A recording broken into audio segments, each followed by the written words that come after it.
Hello, people of Earth. It's your pal, the Orbital Outcast, coming your way with another low-key broadcast. Tonight, we're picking a fight with another promotion in Fire Pro Wrestling World.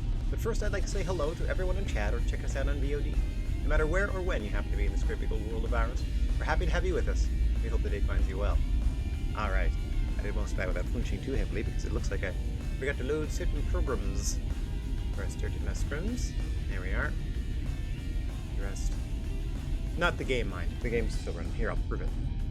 Hiya! Game be running, yo. There we go. Once again, I did not have the wherewithal to promote today's matchups in the GWA Event Center, but I'm still recovering from the COVIDs, so I can at the very least take us on a little tour of what we're about to see. Alright, in our first matchup here, we have trios activity in the junior division as Luna Vachon of the Black Moon Fight Club is teaming up with Darby Allin, as yet unaffiliated, and Serena Deeb, also unaffiliated, against Hayabusa of the House of Misery, Chris Statlander of the Squared Circle K, and Britt Baker. So a very interesting combination there. Two baby faces and a heel on one side, and two heels and a baby on the other. With a strange bedfellows feel to this trios match, wouldn't you say? Moo-hoo wahaha, as some of the Generation 1 GWA stuff starts to rear its ugly head. And then following that, we got a big old house fight. We got a big old house fight coming to you soon. As Drew McIntyre takes on Abyss, also from the, that's from Shawn Michaels' Heartbreakers is Abyss. I'm trying to remember all these stable affiliations. And speaking of, we have some more Black Moon Fight Club representation as Kevin Blackwood then gets a chance to wrestle the Legends Junior Championship away from Jushin Thunder Liger, no small feat. Following that, Will Hobbs sees himself across the ring from another Black Moon Fight Club member, Bison Smith, in another hoss fight. We got a great big hoss fight! Following that, tag team action as newly crowned GWA World Heavyweight Champion Minoru Suzuki is going to be teaming up with Seth Rollins to take on Squared Circle K members Kazuchika Okada and Keith Lee. Now, Suzuki has been rather critical of Kazuchika Okada's leadership of the faction, stating he was an unworthy successor to the Keiji Muto, that the stable was always about being the best wrestler and not just having a K in your name. Following that, we have the DDT Championship on the line. Oh, by the way, we are in Japan once again, another international broadcast coming your way this Year 8 March show. We managed to sell the thing out at a capacity of 10,000. I believe we're charging $20 a ticket. We are currently BD. We currently have Buck Rogers' popularity, BD across the world. We're trying to get that Japan up to maybe a C at the, obviously it's got to get from a D to a C, but not at the expense of our American or Mexican popularity dipping any further. Losing the promotional battle to the WWE and then sort of like touring internationally seems to have damaged our reputation. All right, we're doing fine business-wise, but we're certainly not at the height we were before. I think perhaps the strategy going forward, or at least in years maybe 9, is spend 3 months at a time in a territory and just like build up to a great show there and then move on, and not just bopping around month to month. Anyway. We're learning as we go. I never really tried to dominate the entire world landscape before. I always just focused on, well, if I'm in Essen in America, that kind of leads the pack, right? So what does it matter? Anyway, since we are in Japan, we are look to our friends at DDT to provide some entertainment here. I want to spoil ahead. Shuji Ichikawa, the DDT champion, was in fact a freelancer, so we have hired him for a one-night contract, wink wink, or a 1-month contract, or however many months it takes for him to drop the DDT title length contract. And right now he's going to be facing Tetsuya Endo of DDT, who he previously saw in Year 7, Month 11, maybe? Taking on Higuchi. Kazusada Higuchi. I might be wrong about that, but Higuchi is definitely correct, so I'll just go with that. Higuchi-san. Following that, we have more trios activity. This is a factional war between the Heat Business and the Heartbreakers. So with Abyss already in an earlier match, I can tell you that the Heartbreakers team is Scott Hall, Flamita, and Shawn Michaels. And I would wager then that the Heat Business team consists of Eddie Guerrero, your Hall of Fame champion Bobby Lashley, and William Regal, since his name is right there. And then in the main event, for the Big Japan Heavyweight Championship, Mike Awesome of the House of Misery is going one-on-one with The Undertaker in a no disqualification match. That's right, normally confined to outside of the ring. The lawlessness spills all over the GWA arena in this one. Mind you, the pin has to be entered in the ring, unless it's a referee stoppage. So, Big Japan Heavyweight title on the line in your main event, no DQ match, Undertaker, Mike Awesome. The reason I did that is I wanted to play with the rules a little bit, one, and number two, I wanted to make sure that the rules were already wonky, because in the second half of tonight's broadcast, as I announced up the top, we are picking a fight with another promotion. So in the second show today is going to be a best-of-5 series against whatever promotion steps up to the plate. I am tempted to go straight back to the WWE, because they're the only promotion that's beat us in a promotional battle, and try to, like, even the score at 1-1, and then perhaps do another rubber match promo battle down the line. But if they say no, we'll see. We'll check out who else we haven't. Well, there's a lot of promotions we haven't done one against, so we'll see what's up.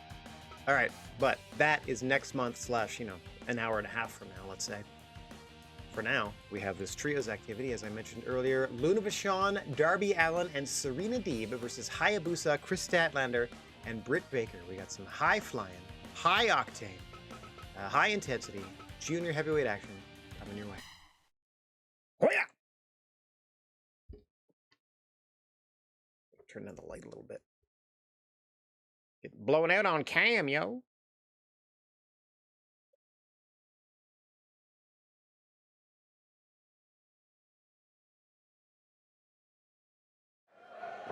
As always, the creature out feature, Mr. Bigfoot, signals for the bell.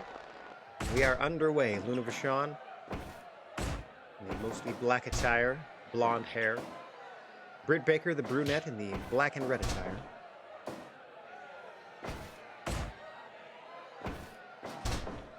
Rest to support her corner in this matchup. Here you can see Serena Deeb and Darby Allin, teammates of Luna Vachon in this one. Winner just might get a title shot. We're not officially calling this a strange bedfellows #1 contendership trios title opportunity, as we used to have in GWA G1, but you never know. Whoever gets the pin or submission here just might earn themselves a championship opportunity in the near future. Nice variation of a neck breaker there by Britt Baker. I don't know how wise it was to send Luna back to her own corner, though, unless she wanted to challenge Serena Deeb one-on-one. So we're going to get her wish here. Oh. Mind games being played by Britt Baker. She immediately tags herself out. And in comes Hayabusa, representing the House of Misery. Debuted with flair and gusto, did Hayabusa, immediately in championship contention. Did not capitalize on those opportunities, but still sees himself in the mix here in this trios activity to open up the action today. See, it's Serena Deeb exchanging blows, center of the ring. Hayabusa endures that to land a DDT. Oh, missing with that spinning leg lariat, though. Nicely ducked by Deeb. Unable to avoid it the second time. Propped up in the corner. That's enough to daze Deeb, and back to the corner she goes to tag in Darby.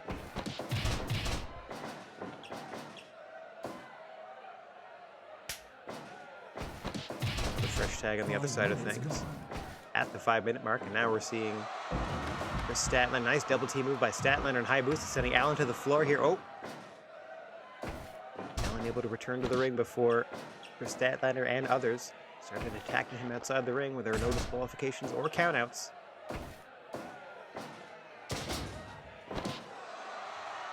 Statlander going for an early pin attempt, getting a no count.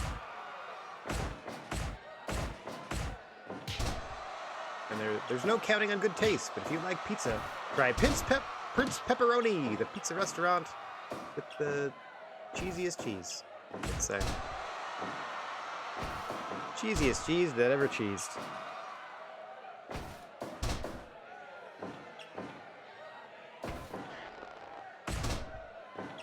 Allin now smartly working Statlander back into the blue corner. Trying to cut off one half of the ring.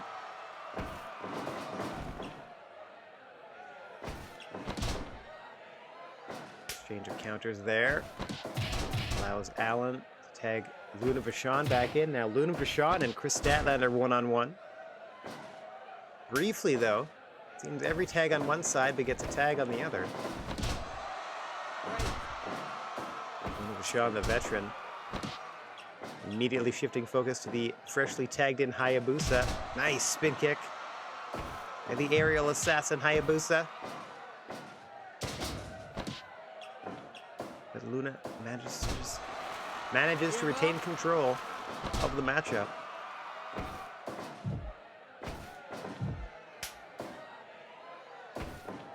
Tagging Serena deep. The woman of 1,000+ holds, I believe she builds herself as. Or maybe just the 1,000. That's plenty, right? 10 minutes gone.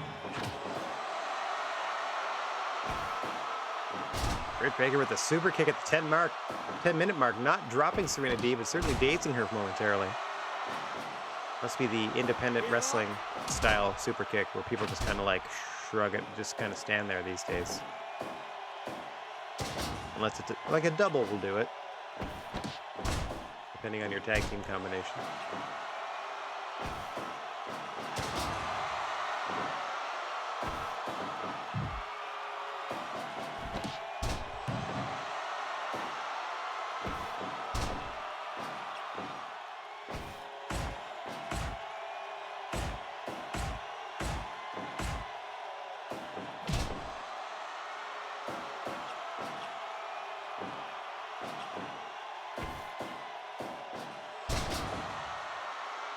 Butterfly suplex deposits Serena Deeb in her own corner.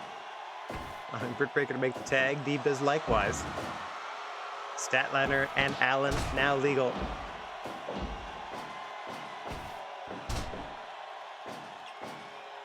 Trying not to blow my voice out in these opening matches and stuff, so more low-key approach till we get up the card.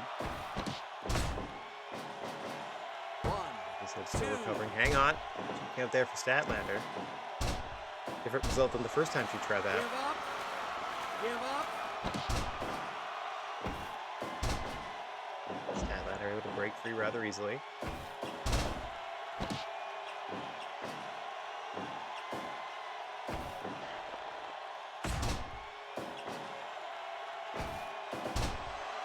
Small package, but wrong half of the ring here. Statlander's cohorts here didn't even need to help her out. Getting out one, hang on! Coffin drop, and it's dodged by Statlander. Nicely done. Seems to enrage Darby. Back and forth they fight.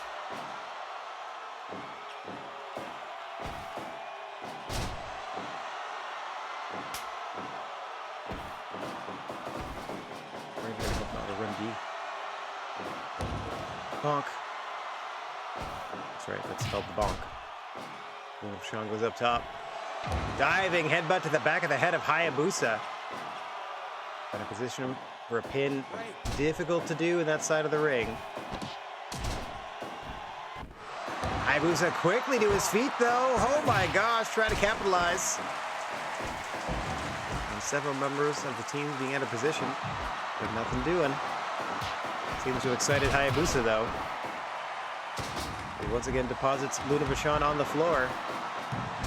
Roll through into the front neck lock on Darby Allin. Now Britt Baker takes over, working the neck of Allin. Luna Vachon making a tag to Statlander here. As we approach the 20-minute mark in this opening trios contest. Oh, Falcon Arrow to Chris Statlander into the pin, but Darby Allin breaks it up at one. Big spear off the ropes from Serena Deeb. That sends Hayabusa looking for his corner. He finds it, and in comes Britt Baker. Out goes Serena Deeb bodily. Statlander and Hayabusa going to try to work over Serena Deeb on the floor. Not working too well so far. Well, batting 500. Meanwhile, in the ring, Britt Baker, the sacrificial lamb, trying to hold off Luna Vachon and Darby Allin, certainly taking a licking here. And even strategies. If both double teams work out in the favor of the team with the advantage. Coffin dropped to Britt Baker in the ring. 2 in a row. Darby Allin relentless.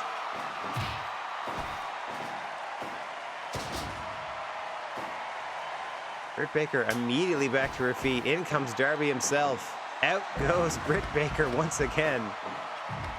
The action is spilling to the floor. Things are getting hot and heavy in the 20th minute and beyond. Big Bang Theory in the ring. Meanwhile, the Darby Allin finishers all over the place here. Scissor kick. Saw an Angel's Wings on the floor as well. Nice Tiger Driver by Hayabusa. Things settle down now that Darby and Britt are back in the ring. Darby with that small package looking for a quick flash victory, and oh, Britt Baker able to escape it too. Tag out to Hayabusa now. With a Falcon Arrow to Darby into the pin. Darby just able to escape. Team suplex on Darby. Hayabusa right back into the pin. Darby out again.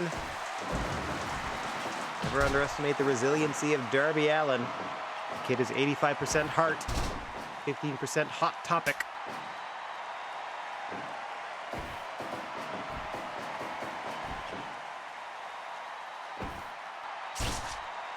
Trying to smear the makeup or the mask into the eyes of Hayabusa is Luna. She goes back up top. Big body splash, but the wrong part of town.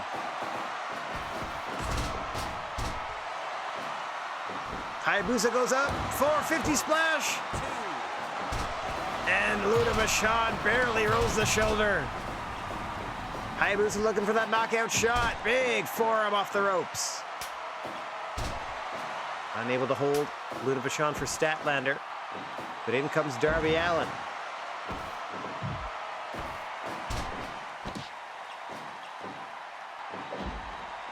Statlander able to maintain control for her side of things. Nicely done into the black hole slam. The spin and scrap buster.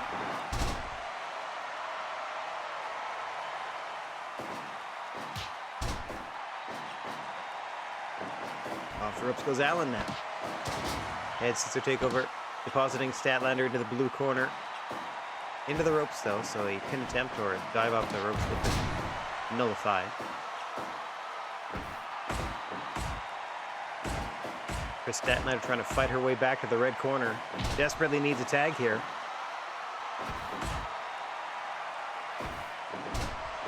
Darby with a small package. Excellent ring positioning this time. Statlander out at 2. Code Red.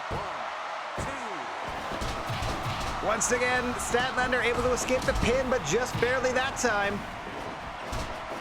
Drop down by Darby. 2 in a row. Spikes her with a DDT. Statlander able to scurry to the corner there. And now we've got Hayabusa versus Serena Deeb. Deeb with the DDT to Hayabusa. High angle body slam by Hayabusa in reply. As we now coast toward 30 minutes in this contest. A shooting star press from Hayabusa, but too close to the ropes. It's that tricky southern corner.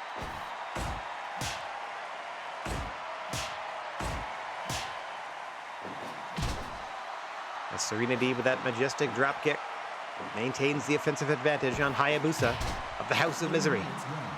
There you heard the 30-minute call in this trios contest, the opening contest of an 8-match card coming your way before a series of 5 singles matches when we challenge a promotion to a fight. Hang on! Oh God! Cradle, Tombstone, 0-3-16 very. Oh my gosh! And then a spin kick off the ropes.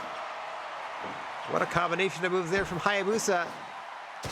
Signature neck breaker as well. Doesn't quite think he has Deeb down for the count though. Nice splash off the top. Trying to position her for a pin, but that's not going to do it. Hayabusa with a decided advantage. Loses it in an effort to tag in Britt Baker. As Serena Deeb is able to tag in at Darby Allin. So we got fresh competitors on either side here. What a beating Serena Deeb was taken from Hayabusa though before that tag. Oh. Brainbuster to the knee. Shades of Adam Cole with that offense there.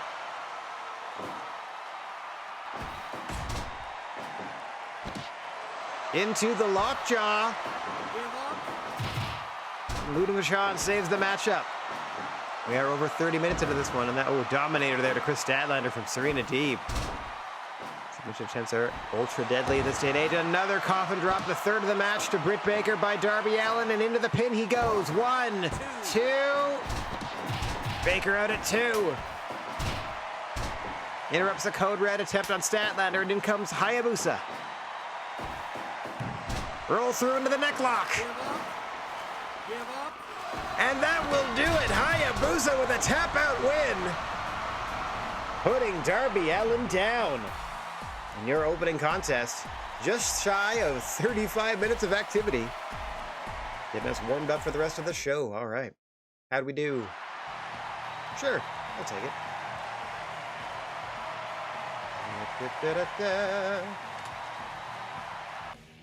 91, everybody. Starting off in the 90s is always nice. That was Hayabusa. Who'd you tap out? Darby. Boink. Alright. Boing. Addressed. Addressed, he says. Let's save that real quick. Everyone's still satisfied. Now it's a big old hoss fight. We got a great big hoss fight.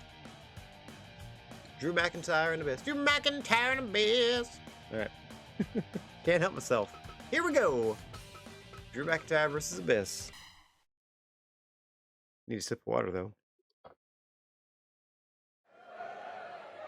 As always, the creature on feature, Mr. Bigfoot calling for the bell, and we are underway. A test of strength in the opening moments of the match. Won by Abyss. And he wins the follow-up. Things starting off big and meaty between these two men. Do not expect a technical catch-as-catch-can classic out of this one. This is two lumbering behemoths doing their best to out-violence the other.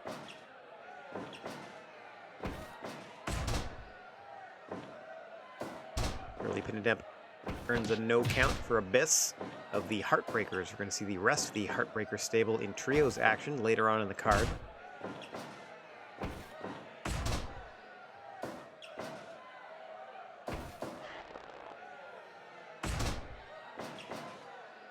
Drew McIntyre, formerly associated with what was then known as the Doldrums, but has since struck out on his own since, well, being unceremoniously fired from the stable. Kind of searching for his own identity. He's been recently teaming up with Bret Hart for trying to find a bit of guidance there.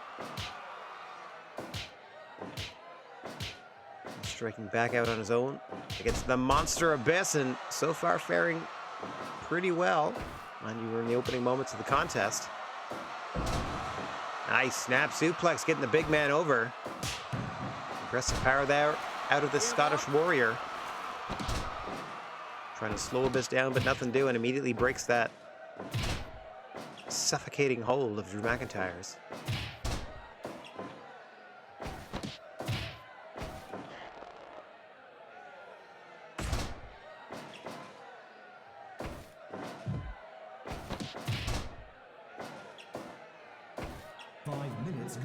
Oh gosh, there it is. The shock treatment and into the cover. 1, 2, and no. McIntyre escapes.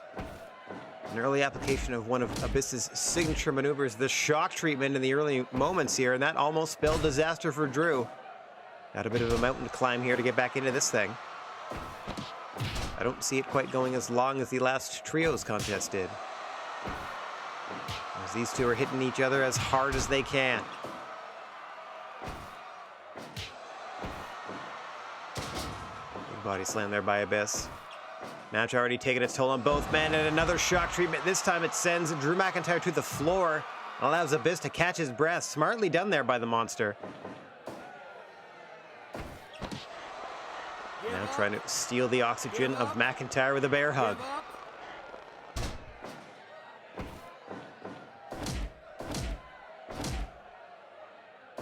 Drew, as we said, trying to climb his way back into this thing. There's a long way to go as he gets powerbombed by the Monster Abyss into the cover. 1, 2, no!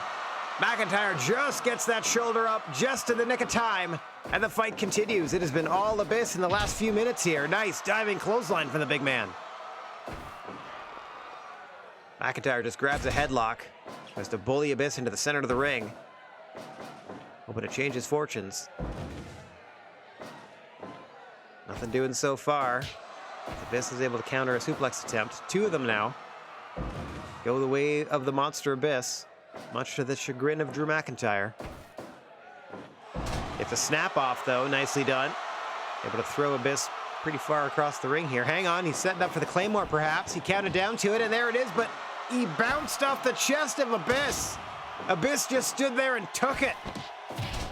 I have never seen that before, when Drew McIntyre hits the Claymore kick.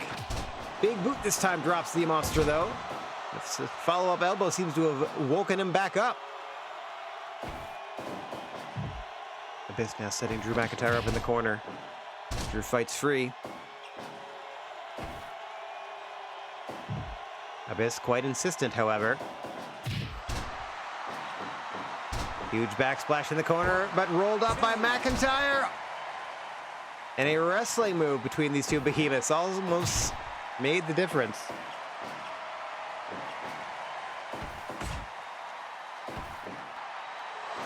Oh, that inverted Alabama slam out of McIntyre. And Abyss somehow kicks out. The strength it took just to get the big man up for that. Speaking of, nicely done by Abyss. No shortage of power between these two monsters. Whoa! Once again, to that snap suplex, been working quite well for Drew. Might as well stick with it. Big body slam as well. And another shock treatment to McIntyre. Into the cover goes Abyss. 1, 2. Drew kicked it too, once again. McIntyre trying to slow him down with that neck breaker. Big headbutt now. Abyss slowing things down with a bear hug, and that will do it. The cumulative damage, too much for the Scottish Warrior, Drew McIntyre. And Abyss looks to have escaped with a victory here in a hard-fought contest. All right, didn't quite hit that 4th, 5th gear, but crowd loved it enough. That's all it needed. That is all it needed. Okay, I will take it. Well, technically better than the last match. If you're one of those people that evaluates things solely and what other people, what numerical or whatever value other people assign to entertainment.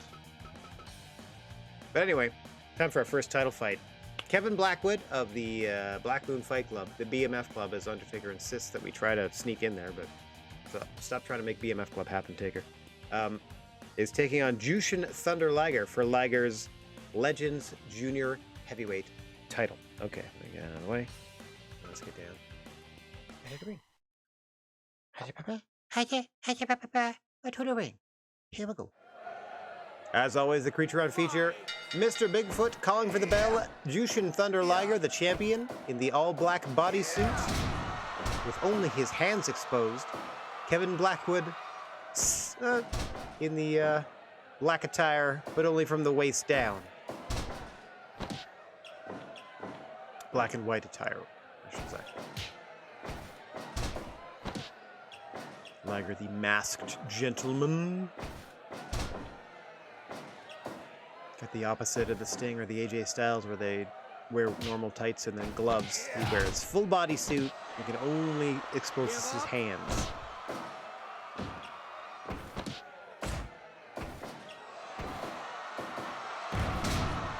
Nice reversal there by Blackwood.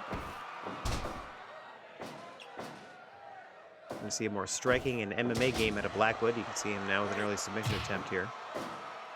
All these wear down holds, they can all add up and spell disaster for you at Sacrifice.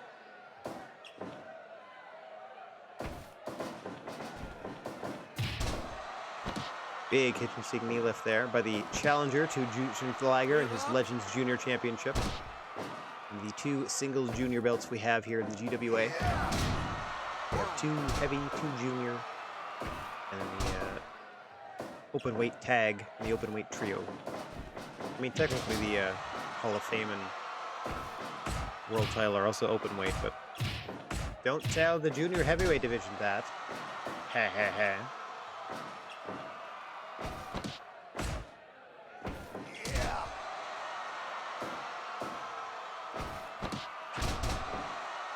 Nice enziguri by the veteran of over 3 decades of in-ring activity, Jushin Thunder Liger.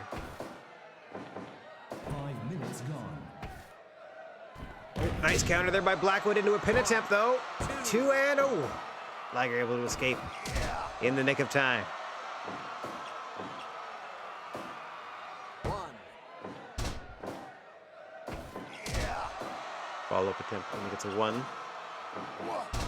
Blackwood trying to stay on the champ, though.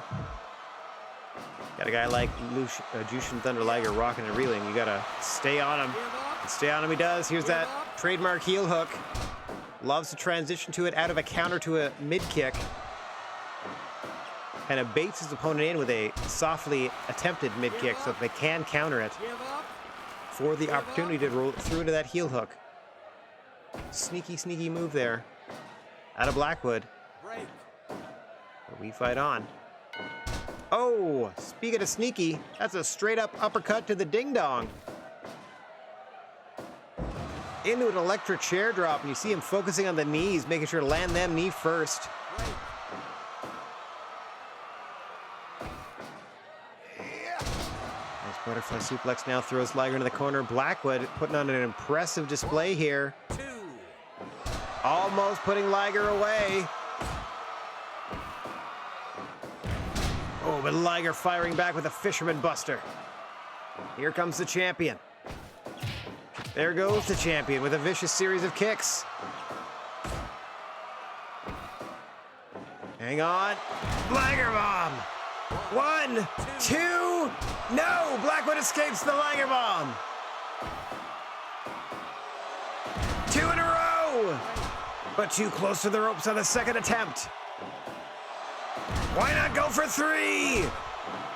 Because he's once again too close to the ropes. Another vicious series of kicks momentarily dazes the champion. Blackwood trying to position him. Liger back on top, looking to put him away. Tilt-a-whirl backbreaker. Shot-a palm strike into the cover. 1, 2, 3. Jushin Liger knocking out Kevin Blackwood and retaining the title. What a come from behind win there from Liger. It was those 3 Liger bombs. Holy crap. Blam, blam, blam. And we race to a nice pop of the finish. Stayed in the 90s. We're stuck in the 90s again. All right, nicely done. Woo!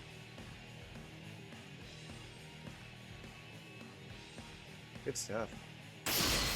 Boom. Teacher defense. Teacher defense. Beady beady. Okay, another house fight. As Bison Smith of the Black Moon Fight Club. I've seen a lot of Black Moon Fight Club tonight. In fact, all 4 members are in action. Mind you, all 4 members of lots of factions are in action. A lot of faction action. Bison Smith is going to be taking on Will Hobbs. Sorry, I took a nap in the middle of the afternoon, and I should have mentioned this off the top of the broadcast. I took a nap to a nap in the middle of the afternoon, and I woke up and do not feel great. It was one of those. Sometimes a nap goes south. Like 3 hours is perfect. This was a 4-hour nap. I think I overdid it. I napped a little too much, and now there's a lot of groggy going on. But I persevere. Because the people's demand it. All right, Bison Smith, Will Hobbs is what I'm driving at. Let's see these 2 giant people slap the crap out of each other. What more do you need to say about a match like this? Powerhouse Will Hobbs and Bison Smith are going to do bodily harm to one another until the match ends. Bison Smith repping the Black Moon Fight Club, headed by the Undertaker, who we are going to see in our main event of this show, defending the Big Japan title against Mike Awesome of the House of Misery in a no disqualification match. That's right, anything goes in that one. We're just waiting for a pinfall or a submission Give up. to declare a victor.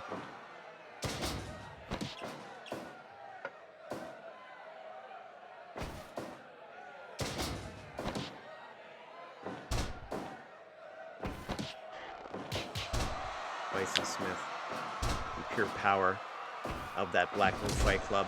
I'm going to say he uses stuff like football tackles in his repertoire, but there you just saw one out of Powerhouse Hobbs himself. He's going to be looking for a spine buster variation or perhaps a running power slam to finish Bison Smith. And Bison Smith, of course, uses that bicentennial. And if you're not aware of what the bicentennial is, picture the Styles Clash, but done to you by a 300-pounder. So rather than the weight of 200-poundish AJ Styles crashing down on you, add another 100 pounds of solid muscle crashing down upon you with all of their body weight. That's the bicentennial. He doesn't often roll directly into the pin in real life. In the game he does, but in real life he just sort of was more of an impact move, and then you would not float over into a pin, but sort of like release the position and then kind of roll them over standards. You know what I mean? Like from the side. It's a lot of extra info on Bison Smith and how he applied his finish. Anyway, the action is now spilled to the floor where there are no disqualifications or countouts. The action will continue until they re-enter the ring. Anything goes when you're out here, though. Kind of New Japan style. 5 minutes gone. There's a usually 5-minute count. Oh, Bison Smith was looking for a powerbomb on that chair. Hobbs able to counter, angering Smith and grabbing a baseball bat from under the ring. I can understand why extra folding chairs would be under the ring, but who brought a baseball bat to a wrestling match? There's Sting somewhere here. Oh, it's not a black bat, so it can't be Sting. Big shoulder tackle there to Hobbs allows him the time and space to get back into the ring. Bit of cat and mouse being played, perhaps. Nope. Hobbs thinks better of it. Thought maybe he was going for that baseball bat, but there is a 5-count DQ in the ring. Hobbs now getting the advantage in that strike battle. Oh, then nearly taking Bison Smith's head off with that huge lariat, 2 in a row. Looking to put Bison Smith down and out is Powerhouse Hobbs. Can't follow up right away. Bison Smith trying to fight back now off the ropes. Huge shoulder tackle of his own.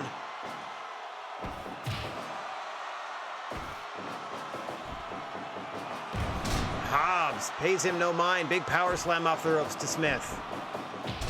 Huge clothesline. Hobbs going for broke here. Gotta make sure he doesn't gas himself out. Hobbs used to throwing around smaller opponents. Blue Thunder Bomb from Bison Smith. Hobbs just rolls the shoulder and the fight continues. We're cresting toward 10 minutes in this one. These Hoss fights don't last long, but they sure give you the action. Off the ropes comes Smith. Huge clothesline. You can hear the effort he put into it. Stalling suplex center of the ring from Will Hobbs in a beauty. 10 minutes gone. Under the 10-minute call. Oh my gosh. Give up. Give up. He's got that iron claw on the forehead. Not quite as vicious as the stomach claw. But we got that iron claw applied. Hobbs going back to the suplex. He may, with the application of that submission, Bison Smith may have erased the last few seconds of Will Hobbs' memory. Maybe he didn't think he hit that suplex yet. Certainly taking its toll on both men here. What is Smith going for? Doesn't matter as it's countered. That would have been deadly. Now Hobbs trying to set Smith up into the corner. Spear into the turnbuckle.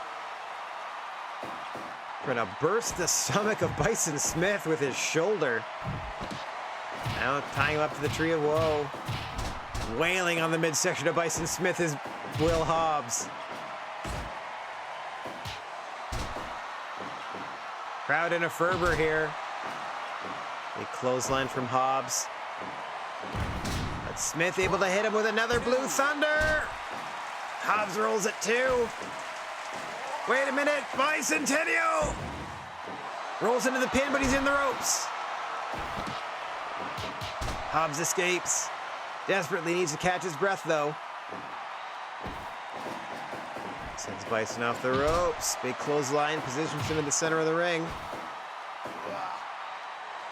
Smith's turn. Nice stalling suplex from Bison.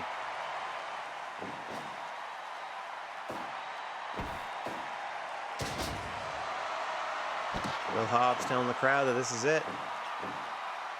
Jaw-jacking with him. And he's got Bison Smith right where he wants him. Nice counter to the suplex from Will Hobbs. Looking for that knockout shot. We passed the 15-minute mark now. Off the ropes. Huge clothesline.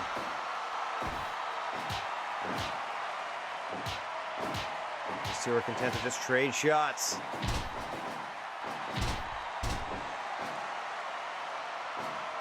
Bison Smith all gassed out after that. Gets dropped, folded in half with that lariat. But the Iron Claw slammed from Bison Smith. Can't follow up immediately as he has to catch his breath.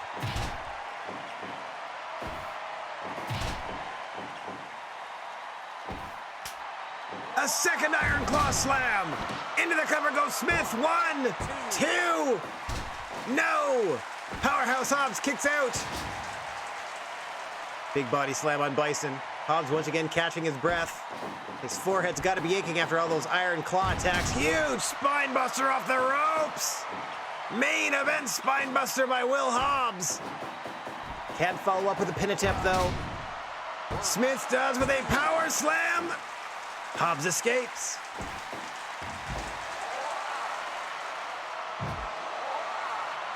Smith taking his time posing for the crowd here. Oh, gourd buster by Will Hobbs. 2 in a row now. Sending Bison off the ropes. Another huge spine buster. Come on, Will. Smith back to his feet, though. Bison's got him up. Holds him over in a powerbomb, but he's in the ropes. Running power slam from the powerhouse. Into the cover goes Hobbs. 1, 2, no! Smith gets out at 2.9. We've passed 20 minutes now. What a contest. Lariat center of the ring. Got him, Bison Smith. Knocking Will Smith out. Or Will Smith. Will Hobbs out. Well, there's a Smith in there. Bison Smith, what a victory.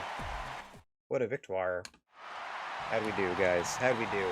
Star-making performance, 97%. Beautiful. Let me get on screen. Hiya!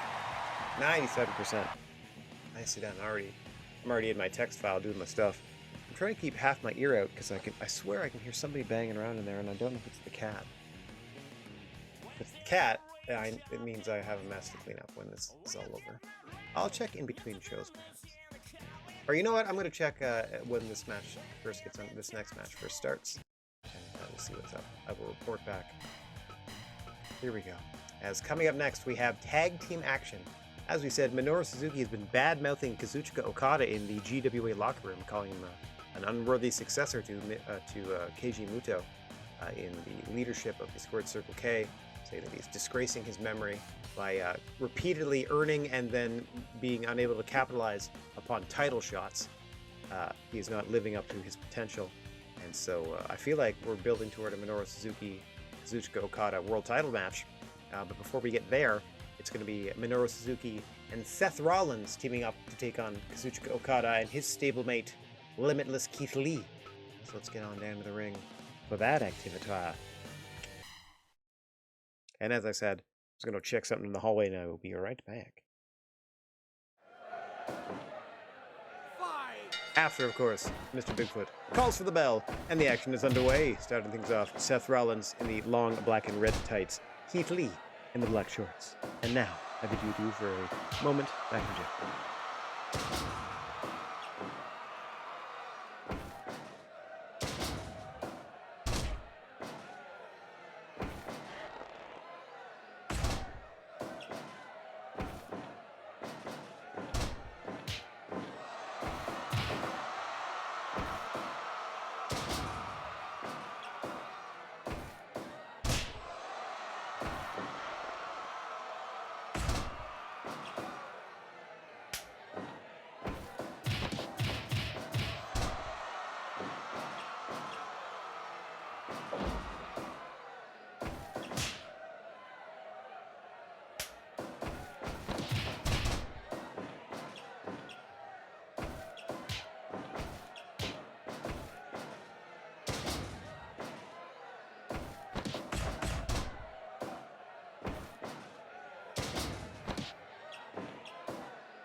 Give up.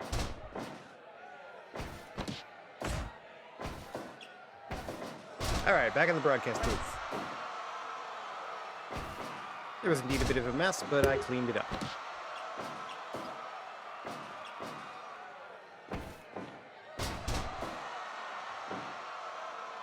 Suzuki going up top. Cloud with that nice elbow drop. Unable to capitalize into an immediate pin attempt. You see the wry smile on the face of Minoru Suzuki almost permanently. Got that perma smirk. Trademark of Bret Hart. 5 minutes gone. As we see some more fresh tags on either side of things. And Seth Rollins and Keith Lee once again the legal competitors just as we started this matchup. The Architect Keith Lee and the the Architect Seth Rollins at Limitless Keith Lee. See, I told you, a little groggy. Brain's mixing things up left and right. Mixing things up. Oh my gosh. Mr. Mixapithic. Like that I can say.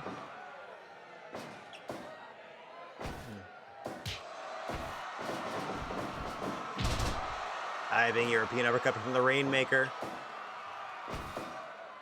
No doubt took exception to the words of Minoru Suzuki.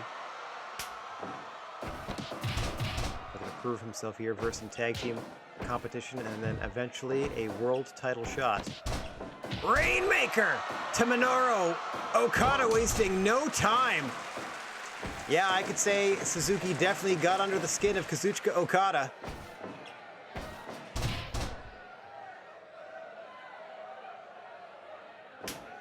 Now it looks like maybe cooler heads prevailing.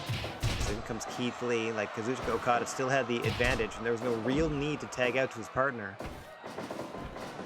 other than to deny Minoru Suzuki the opportunity to learn more of how to deal with the offense and strategy and in-ring acumen of Kazuchika Okada. Save some of that interactivity for the title fight to come. TBD, I don't know what week or month we're going to schedule it, because obviously the second half of the show we're doing a promo battle. Hang on, Spirit Bomb to the GWA World Champion, and he just escapes. Can he handle 2 in a row? 1, 2. Seth Rollins there to make the save at the 10-minute mark. That could have been curtains for the duo of Rollins and the world champion Suzuki. Sure, head scissor takeover from the 300-pounder. Why not?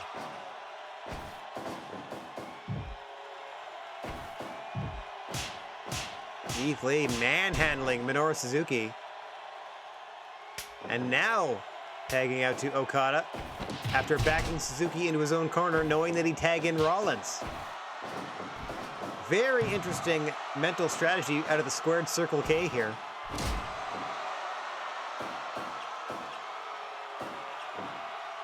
Making sure that Okada gets his reps in, that he stays battle ready, game ready for that eventual title fight, but preferring to match up against Suzuki's partner, so Suzuki must watch from the apron while Kazuchika Okada applies his submission holds, uses his signature offense, etc.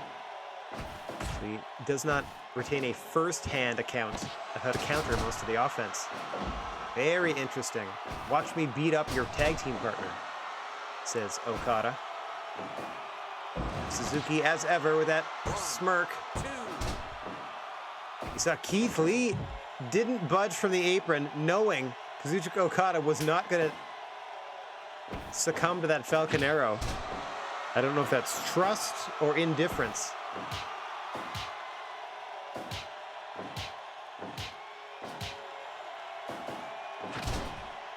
Big super kick out of Seth Rollins. Tagging out to Minoru Suzuki, your GWA World Heavyweight Champion, having defeated Shawn Michaels for that belt recently. And then the Gotch-style pile driver to Keith Lee's center of the ring. But fortunately for Lee, or unfortunately, depending on how he's feeling, Okada saves the match, rolls through by Suzuki into a choke now. And seemingly Suzuki had taken exception to the strategy of the squared circle K. The Big Bang catastrophe from Keith Lee, but too close to the wrong part of town. And now we're finally going to see Kazuchika Okada and Minoru Suzuki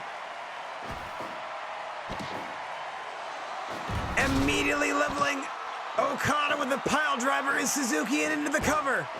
Had to know that Keith Lee would break it up though. Into the Rainmaker by Okada. 1, 2, and Seth Rollins breaks it up.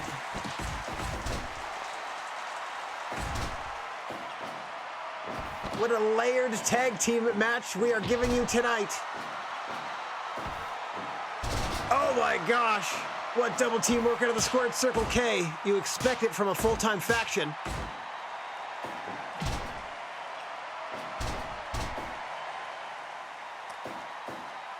I punch my own headphones off my head in excitement. Rainmaker by Okada into the cover. 1, 2, no! Suzuki got out! Keith Lee playing defense, stopping Seth Rollins from breaking the pin up. That was all Suzuki. Now fresh tags on either side. Keith Lee v. Seth Rollins.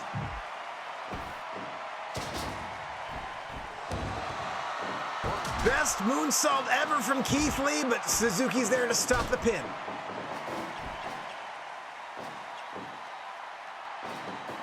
Off the ropes comes Lee. Huge clothesline.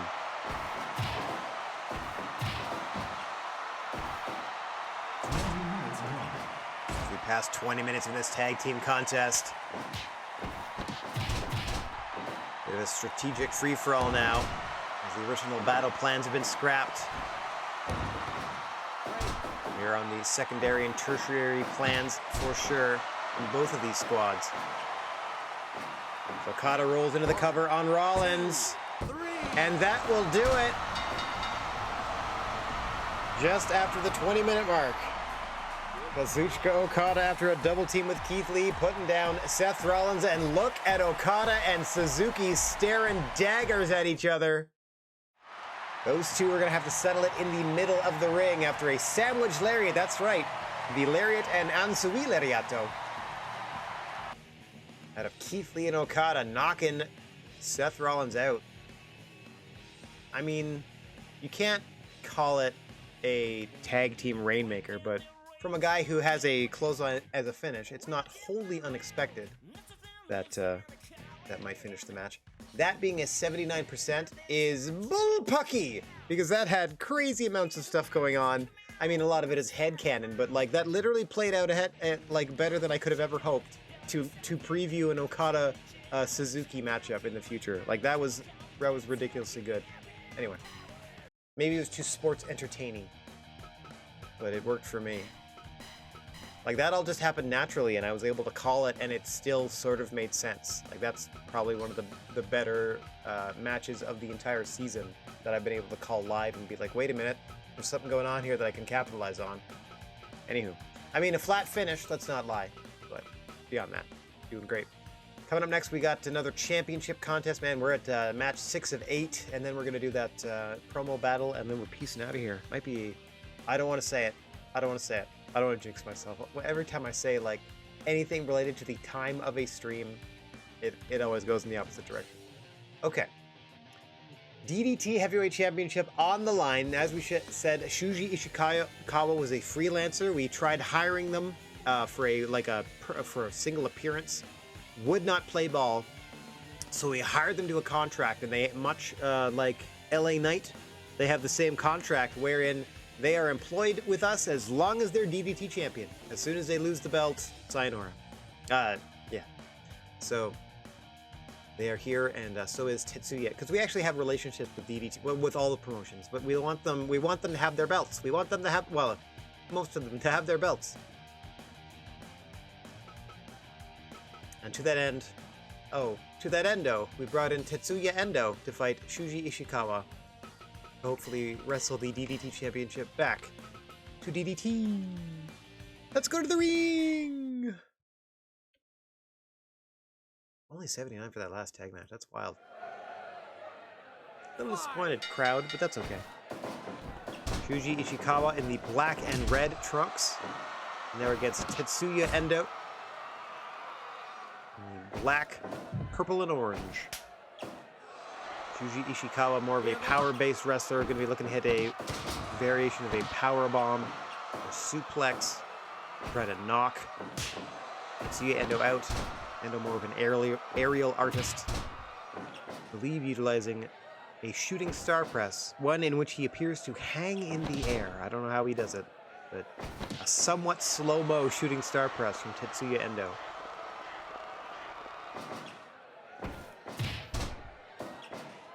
This is his signature finish maneuver. Oh, as Ishikawa unfortunately collides with Mr. Bigfoot there. Don't worry, we're going to patch up Mr. Bigfoot after this matchup.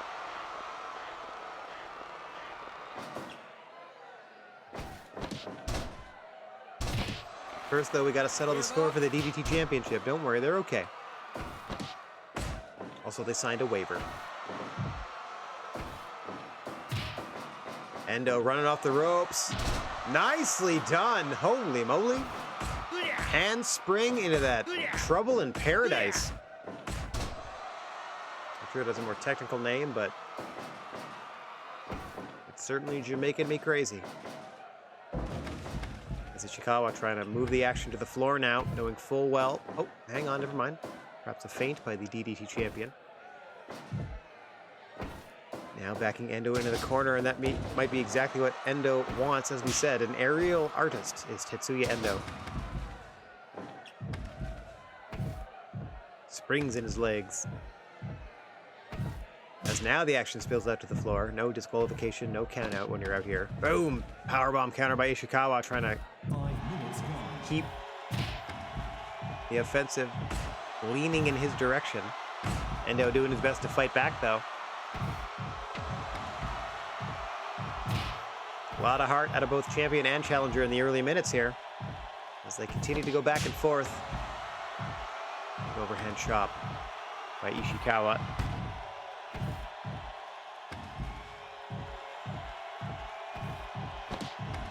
Another powerbomb counter. Ishikawa forced to roll back into the ring to gather themselves. Nice snap suplex on the DDT champion. Now back to work on the legs of Ishikawa goes Tetsuya Endo, and it's never a bad move to take out the base of your opponent. Nicely done. Able to counter the powerbomb that time instead of getting countered into a powerbomb is Endo, and right back to the leg. Ishikawa doesn't have that leg to stand on, quite literally. Very difficult for him to base himself out and get Endo up for those power bombs. Nice shooting star pin attempt. Nets the challenger a 2 count.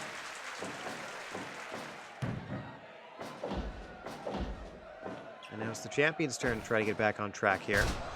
Snap suplex by Shuji Ishikawa, looking to defend his DDT championship with a black tiger bomb in the center of the ring. But Endo rolls the shoulder, and we fight on. Hang on. Endo with the running power bomb. Oh, and Ishikawa kicks out. Impressive display of power there from Endo.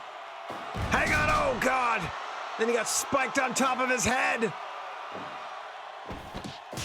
Shuji's up, but he was dazed momentarily. Couldn't capitalize immediately. Endo had a little time to recover there. We reset. Another black tiger bomb incoming. 1, 2. No! Endo kicks out again. Crowd's starting to come live now. As Ishikawa trying to just fend off the challenger at this point. See him catching his breath after every major maneuver. Countered. That Endo may have been going up top after that counter, but nothing doing. Another black tiger bomb, and this one's in the ropes. Endo's back to his feet first. And back to the canvas first, thanks to that DDT. Ishikawa rolling now, starting to chain some moves together.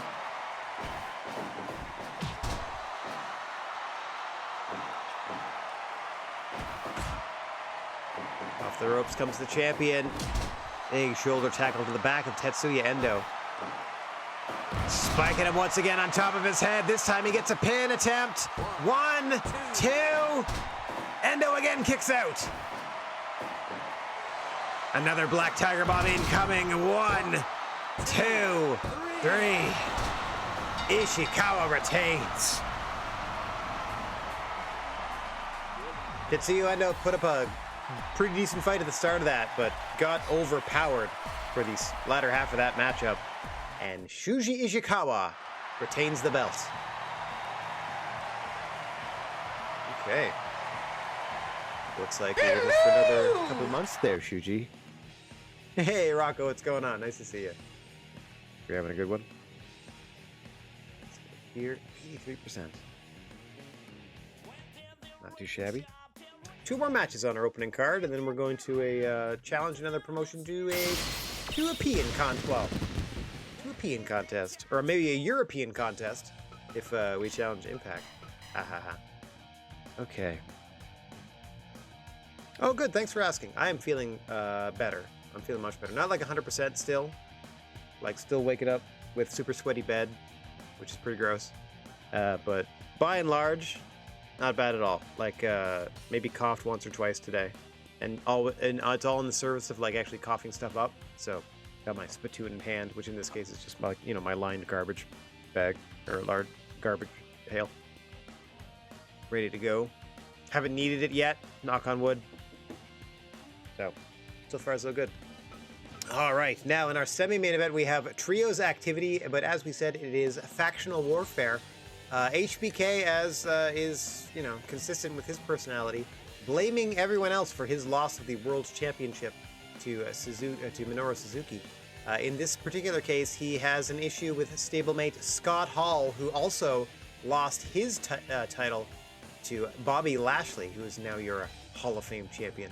So HBK has sort of made it a mission to try to get Hall the Hall of Fame championship back, telling Scott that it was the travesty of his friend losing that belt that threw off his mental game and caused HBK to lose his title to Minoru Suzuki, deflecting. So we're going to see for the Heat business, and in the blue corner, William Regal, the Hall of Fame champion Bobby Lashley, and Eddie Guerrero representing the Heat business, going up against Flamita, Scott Hall, and Shawn Michaels of the Heartbreakers. Let's get on down to the ring for some trios activity.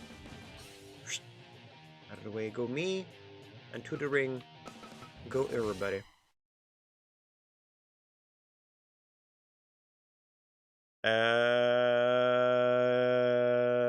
As always, the creature on feature, Mr. Bigfoot calling for the bell.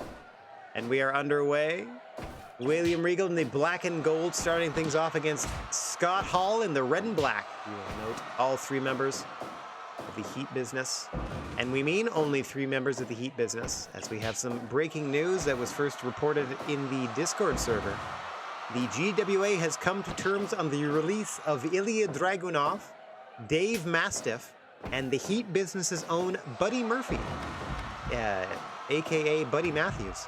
So we have parted ways with 3 junior competitors, and the Heat business have said they're definitely going to make it a priority and have opened the call out to junior heavyweights worldwide.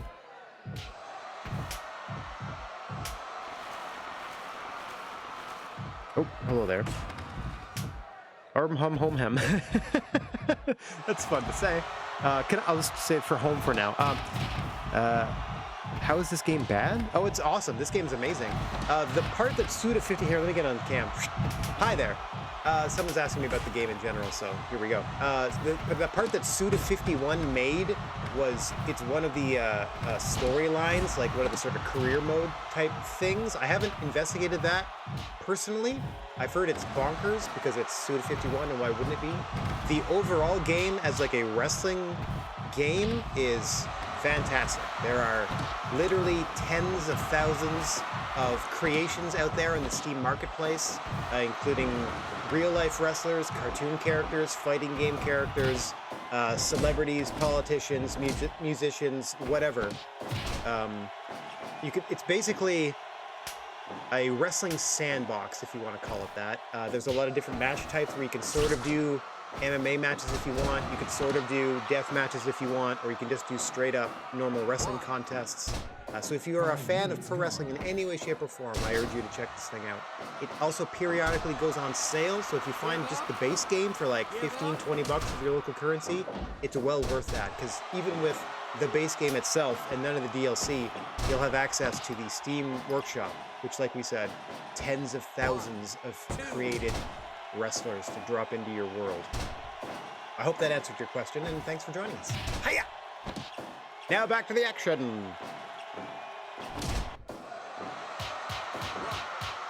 Oh, Bobby Lashley trying to take out his frustrations on Shawn Michaels. Just wailing away on him. That would have been a disqualification had he not broken at a count of 5. Okay, not really a wrestling fan. Fair enough. Well, I can tell you that the original, like, because he wrote one of the storylines for one of these earlier games, right? And it was like the equivalent of like Ric Flair is your best friend, and then there's a lot of tragedy that occurs based on the rivalry between you and the character which is known as Dick Slender in the game, even though it's supposed to be Ric Flair. That is Flamita. Not Rey Mysterio is with another promotion. I run the GWA, the Gnarly Wrestling Aisle, so all of the wrestlers you currently see are contracted to the GWA, and although he does hit the 619, I can assure you that that wrestler is Flamita, not Rey Mysterio. There are a number of masked individuals throughout the wrestling landscape.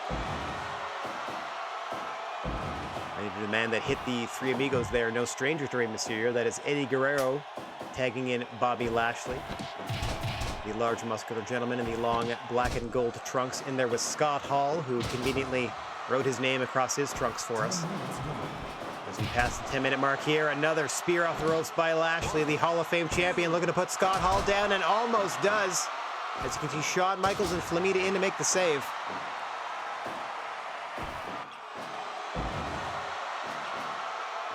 The 619, I believe, is the area code of San Diego, California, which is the area that Rey Mysterio calls home. So, for whatever reason, he just named the move that. A personal reference, I suppose. So, others that sort of use the same move, others have renamed it whatever their local area code is. I'm sure there's a marijuana-themed wrestler that calls it the 420. Stuff like that. In comes William Regal off the tag. Nice double team powerbomb, and he immediately applies the Regal stretch, and smartly done. My word, the Heat Business wasting no time here, working over Scott Hall, mostly due to Bobby Lashley and those repeated spears. And then that double team into the Regal stretch from William Regal. Immediate tap out from Scott Hall. My word. Yeah. Kind of a surprisingly quick finish on that. Heat Business and the Heartbreakers. Not only is that factional rivalry heating up, but now HBK has to be absolutely livid with Scott Hall. Not only losing the Hall of Fame championship to Bobby Lashley in his last singles match, but here getting handled, quite frankly, by the Heat Business. Hang on. All right. Good thing we got so many of those 90% and up in the early half of the show. We are pooping the bed a little bit in the later half, but hopefully the main event can make up for it, as we have a no DQ contest headed your way for the Big Japan Championship. The current champion, GWA's own Undertaker, is taking on Mike Awesome, who's also a GWA contracted wrestler and is in the stable The House of Misery, headed by Raven, one of the long-standing foes of The Undertaker. So we're about to see a no DQ match. Anything goes. Now there must be a winner for the Big Japan Heavyweight Championship. Let's get down to the ring. Hoo-yah! Normally there's a 5 count. So any maneuver, any illegal maneuver is now turned into a submission maneuver instead. Mike Awesome, the man in the face paint and blue jeans. And then, of course, Big Evil, Dead Man Inc., The Undertaker, in leather pants and black undershirt. You see the Dead Man Inc. logo on the leather pants of The Undertaker as well. Undertaker, the Big Japan champion after defeating Hollywood Hulk Hogan for the belt, has been putting up against all comers, all challengers since. We've had some people come in from Big Japan Pro Wrestling, but also members of the House of Misery getting all up in The Undertaker's business for this belt. And tonight's main event is no different, as the muscle of the House of Misery, Mike Awesome, going one-on-one with the Dead Man here. Undertaker will be looking to hit that last ride powerbomb, or perhaps the choke slam or tombstone. He has a variety of powerful maneuvers with which to finish his opponents. Mike Awesome is a purveyor of many awesome bomb variations, which is his word for powerbomb. Yes, we can. There's several different sizes. You can have your wrestlers be small, medium, or large size, and then there's a special giant size who are even bigger. So yes, Andre the Giant is in fact in the game and is taller than everybody else, just based on that fact. Yeah, so they do have a sort of scale that way. So they have like sort of 5 different heights you can choose from. The tallest being giant-sized. I believe Undertaker is probably up at giant size because like giant to me is anything around 7 feet. Large is tend to be around 6'6". Medium is like, between 6 feet and, like 6'3", somewhere around there. And then like 6 feet and under, probably small, I would say.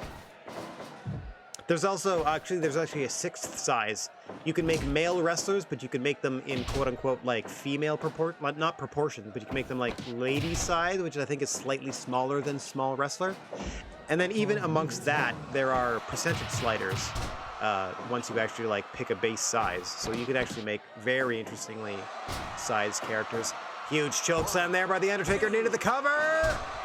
Awesome, just able to escape in the early moments here, hang on! Oh, trying to get him down for an awesome bomb, but Undertaker able to counter. The quicker Awesome is able to unleash the viciousness of those awesome bombs, the better. Undertaker trying to put him down and keep him down in defense of his Big Japan Heavyweight Championship. Undertaker on a quest to prove to GWA fans and management that not only is he a fine champion, he should be next in line for a shot at the GWA World Championship, the one major title in this promotion that has eluded him, or the one major singles title in this promotion that has eluded him. He had a rather lengthy and memorable run with the Hall of Fame Championship, now defending the Big Japan title until he loses that, and then finally focuses solely on that world title currently held by Minoru Suzuki. Pile driver by Awesome, flips him over into a jackknife pin attempt, but Taker out at 1. Short arm clothesline by Mike Awesome, nicely done by the Gladiator.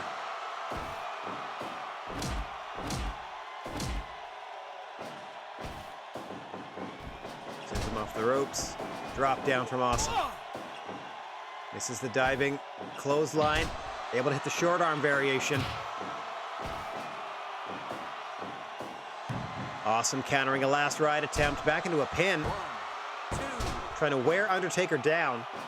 For those wondering, all these pin attempts, it wears your opponent out, kicking your whole body weight off of their person. Especially with that jackknife variation, with all that weight stacked on the shoulders. Oh dear! Mr. Bigfoot once again trying to get out of the way of the action.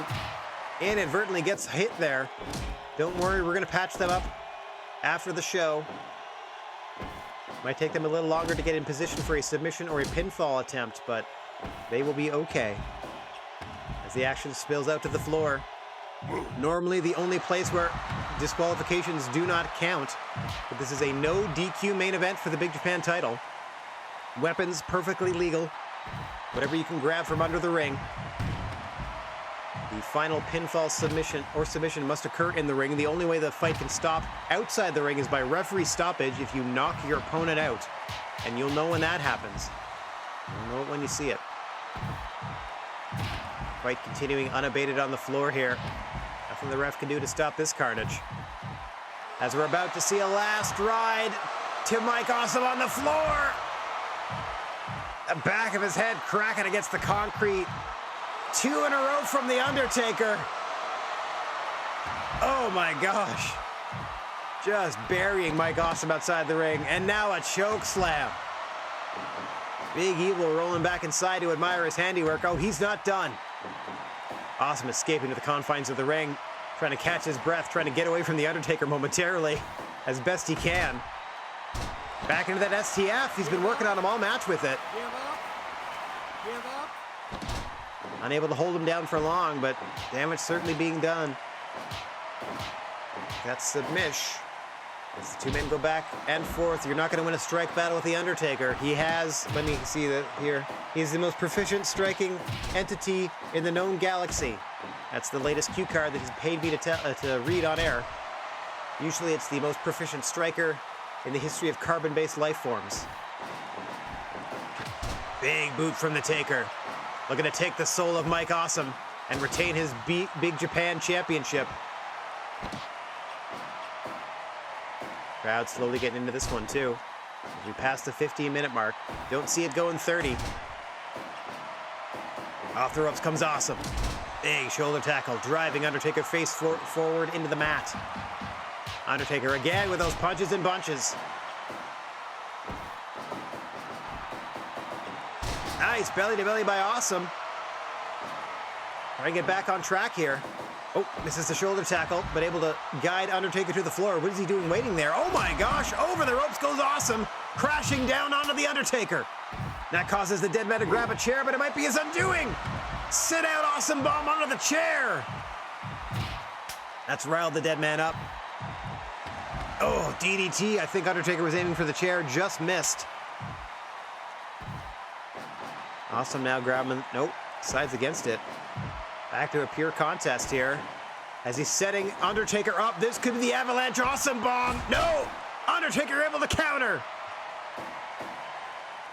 Awesome going for it all and coming up short. Trying to set him up a second time. He's got it! Avalanche Awesome bomb! Picks him back up to his feet! Crucifix Awesome bomb! Tossing him away like trash! Undertaker with a choke slam! Into the cover! 1, 2, 3! What a recovery from the dead man! Awesome, unable to capitalize on those two vicious power bombs in a row. And the choke slam spells the difference. Title retained by The Undertaker. Good gracious. What a finish. Okay. Defeated Mike Awesome. 93%. I'm just updating my text file where I keep track of what I booked and who won and all that fun stuff. Title defense! All right, so the 10,000 that were in attendance enjoyed the card 87%. So that's anything higher than 80 is a success. So we did a good job. Good stuff. There were actually a little over 11,000. Good stuff. Okay. So that was a good show in front of our Japanese fans. Oh, we got new Trios champions in the WWE. We got new NXT Tag Team champions, Ember Moon and Mercedes Martinez, I think, this one. And we made about $1 million. Not bad. Smaller show, so I wasn't expecting too much.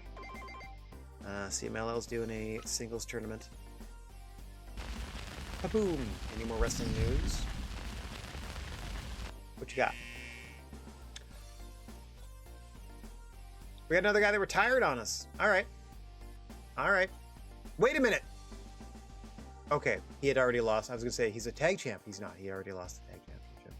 All right, Booker T has retired. Let's go here. That puts us down another babyface.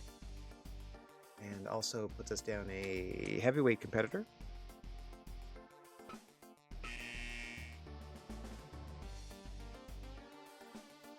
Son of a gun! Uh-oh. The Undertaker retired.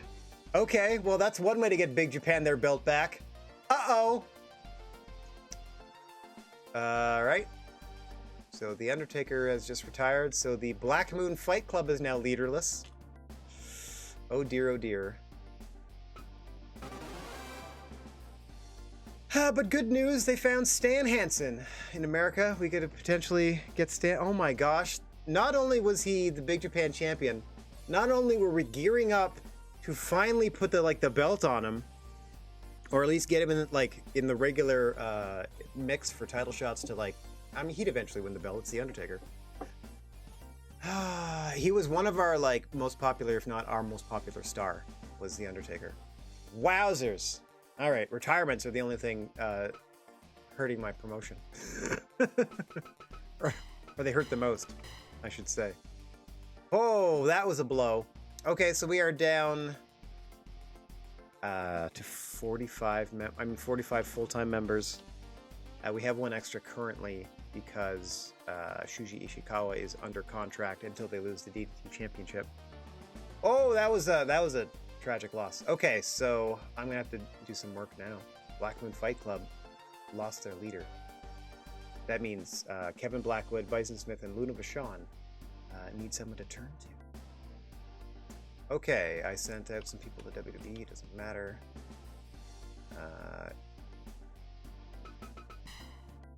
Wow, I gotta hire somebody, I think. Oh well, let's do our training center maintenance before we do anything else. Essentially. Okay, so this is how we keep our people happy and healthy. Oh, that's the second most shocking retirement that we've had. That is the 5th talent to retire from our roster. The first to do it, I don't know if it was definitely a 1-2 punch. I don't know if it was Muto first or second, but Keiji Muto, who was the Legends heavyweight champion at the time, when he retired, took that belt out of circulation, so no one can contend for it anymore because the promotion no longer existed. The belt was still going around, but the promotion isn't there anymore. So once the person who has the belt retires and there's no promotion to bring the belt back to, belt's out of the universe. But then Stone Cold Steve Austin, who was the GWA World Champion at the time, retired. We had to run a tournament and crown a new champion. And then we had Vader. We hired Vader. He was with us for 2 months, and then he retired. And now we just had Booker T and the Undertaker retire. Wowzers. Okay. How'd we do merch-wise? Okay, can't sell that. These we can keep. Those are all fine. We'll make some more later. Right. I'm reeling. Let's offer somebody a contract. Let's see if we can find somebody big then. Since we lost an Undertaker, let's see if we can find somebody on the North American pool. I mean, it's not gonna be 1-for-1 that we're gonna be able to replace them, but wouldn't it be wild? Wait a minute! I know just the guy! Alright, hang on. Before we try, let's save. As you know, I do a 3 strikes and you're out sort of process. Okay, so here's what's up. If I do this, I'm literally slipping him into the stable like nothing ever changed. Okay, here we go. Let's see if we can do this. Wait, where'd they go? Oh, there. Jeepers. Wowzers. Yeah, a little groggy. Alright, so their salary is ridiculously low. They are incredibly popular. They're as popular as an ABBA song, it looks like. And they are our promotion style. I don't think they like us much. Fancy dinner. Medium ball. Doesn't agree to the terms. Alright. Backing it up. Backing it up. Actually, so I'm going to do the signing. I'm going to do, I have to check out what people are worried about salary-wise. There's always salary concerns. I mean, you know, it's usually locker room scuttlebutt, but I try to address it immediately. I'm not trying to be unfair to people. Speaking of, by the way, this is Shuji Ishikawa is just with us until he loses the DDT Championship, so that's why he's unaffiliated. He's not hanging out with anybody or anything like that. I'm just going through, because there's some of our newer signees, like a Kylie Ray, who aren't making $5,000 a month yet. So, boosting them up until they make at least $5,000 a month.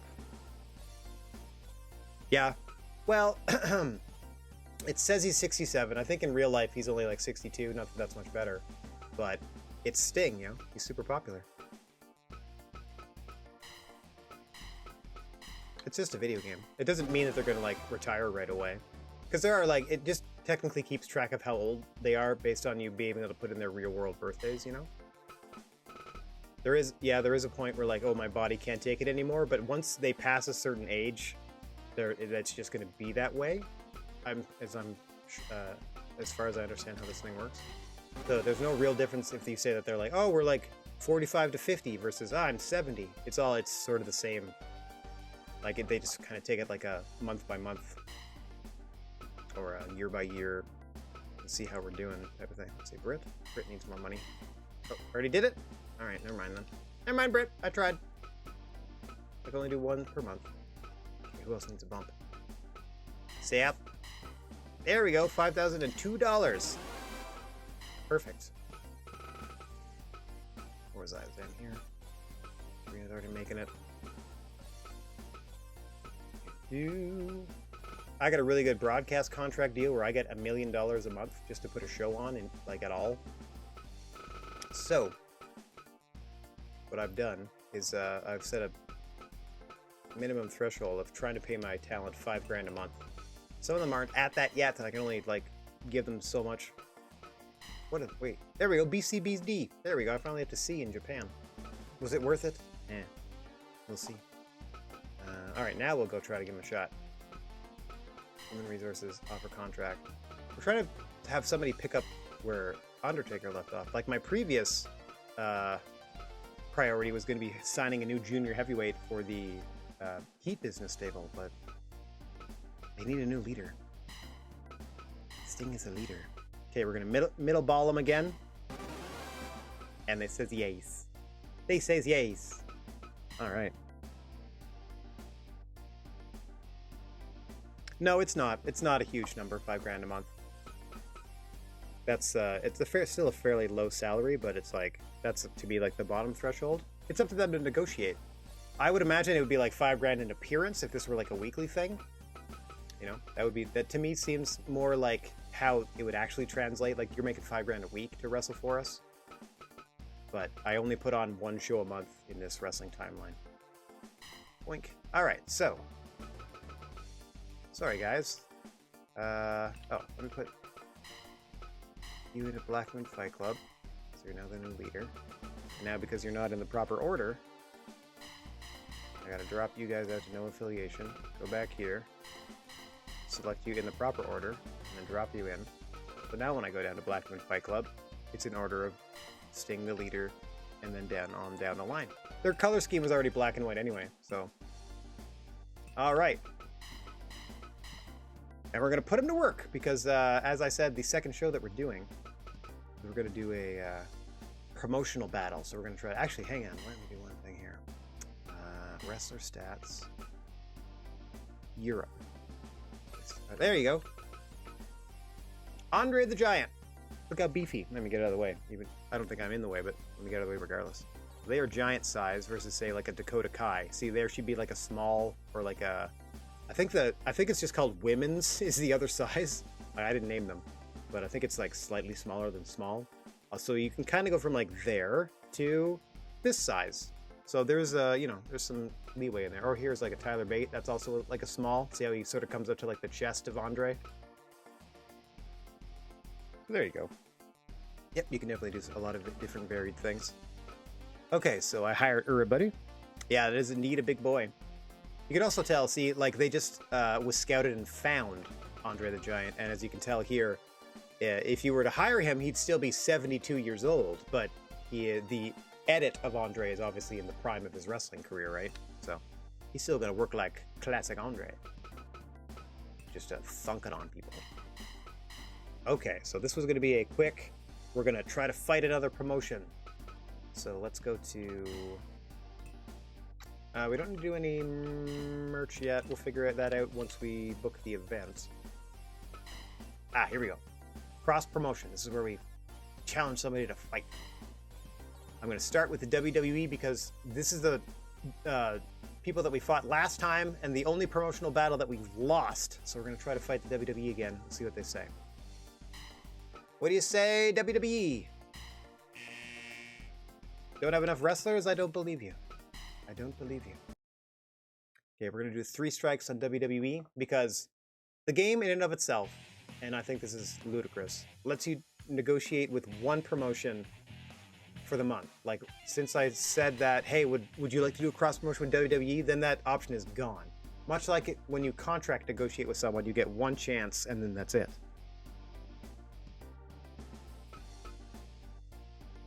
Well, 2022 Andre, not even a big corpse, because I believe he passed at 91. So at this point, it's probably just like a pile of dust, like dirt or whatever's left. You know what I mean? Like not even. Yeah, because he's not been with us since I think honestly I think in 92. So this might be the 30th anniversary of his passing. Like he has not been with us for a while. Anywho, let's go back to cross promotion. Cross your fingers for the cross promotion. Don't have enough wrestlers. I don't believe them. It's the WWE. They have like 50 wrestlers. Okay, we're coming up on the third strike at WWE. If they say no, we'll go down to AEW and see what they say. Since we've made friends with all the promotions in the wrestling landscape, we can sort of freely bop between them and be like, all right. But I am determined to do a promotional battle, don't get me wrong. So we're gonna, whoever says yes, we'll get there. Okay. Last chance, WWE. All right. I guess they don't like us. So rude. This is the only sort of gamey aspect I do for myself. I am playing on hard, so I could just play the shot where it lies every single time. But where's the fun in that? Our shows would be a disaster. We'd be out of money by now. We certainly wouldn't be in year 8, April, if I didn't institute. Okay, so they had 3 strikes. I'm not going to bother them anymore. Let's go down to the number 4 promotion in the world. We're number 2. WWE's number 1, New Japan's number 3, AEW's number 4. Well, I don't know that anyone that has a real close relationship with a 30-year corpse. All right, let's try AEW. No interest. Interesting. So that's strike 1. Even if they say they have no interest, they don't want anything to do with us, they like burn the letter, whatever. You can just ask again, and as far as you know, they never corresponded that way in the first place, and they'll just be like, yeah, sure, sounds great. But we'll see. Trying to pick a fight. Trying to pick a fight. I just wish I didn't have to reload every time. Just for the time it takes.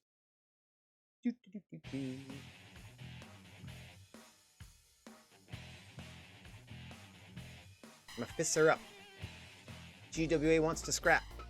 Who wants a piece of this? See, that time they changed it to we don't have enough wrestlers. Okay, AEW. Chicken. I don't know if that's true. Chicken. Okay. Gonna stick with the major American markets as best I can. Cross promotion.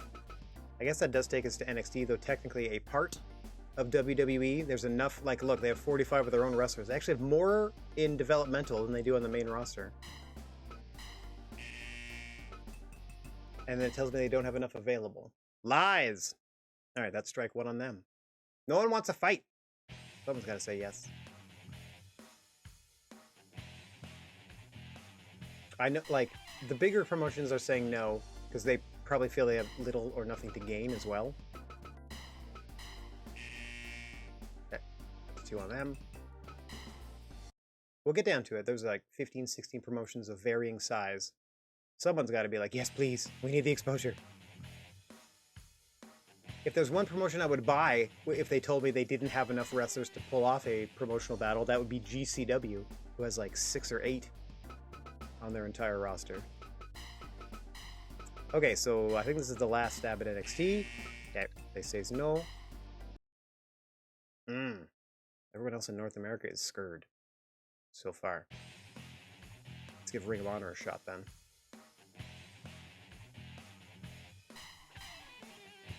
Someone's got to say yeah. Okay, next American one. Ring of Honor.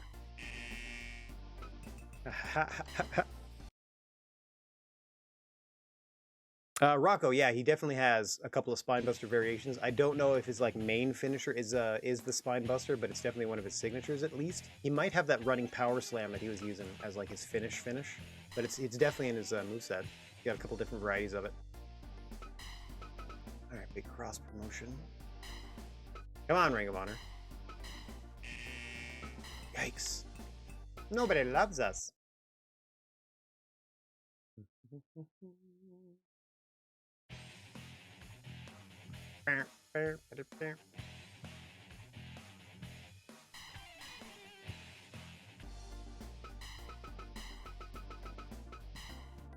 Do I really want to do AAA or CMLL? Alright, so that's Ring of Honor's out. Let's go to the bottom of the promotion list then, and we'll just partner with somebody. Try Impact. Got a good working relationship with them for a while now. I'll be really interested to see who they put up against us. Cross promotion. So there we go down here. Let's try Impact. They have 26 people. This is a European promotion. Wowzers. Impact says no. What hath I done? I build all these promotions up till we have friendly relations with them, which is the highest you can actually get without legally forming a partnership, which is something I can also, I think, do. But, like, nobody wants to do a promotional battle? What's wrong with that? It's for charity. I don't like our match style. We're a strong style promotion, which is pretty broad in general. Maybe that's what they don't like. You need to be more specific. I'm just here to put on the wrestles. Okay. Please. Woof. This is not going well. I was not expecting to encounter this much resistance, to be quite honest. I was expecting maybe 1 or 2 promotions to be like, nah, a couple of times. But surely by the third. I was hoping to land. Won't someone fight me? Okay, last chance on Impact? That may have been a 4th strike. But either way, a strike nonetheless. Now, see, those are the ones that I like know the most because they're like the sort of English promotion. I mean, like English-speaking promotions that I'd be more familiar with on this side of the world and all that stuff. I do have sort of relations with, again, you can look at the relationship status in the bottom of each of these things here under details. It says friendly. That means they like us. We're all pals here. In this big old wrestling world. Let's try New Japan then. Don't have enough wrestlers available. I don't believe you. You need 5. The result of this is a 5 singles contest. 5 of my guys versus 5 of their guys. And then it's essentially best of 5. Like if you win 3 out of the 5 matches, guess what? You won the promotional battle.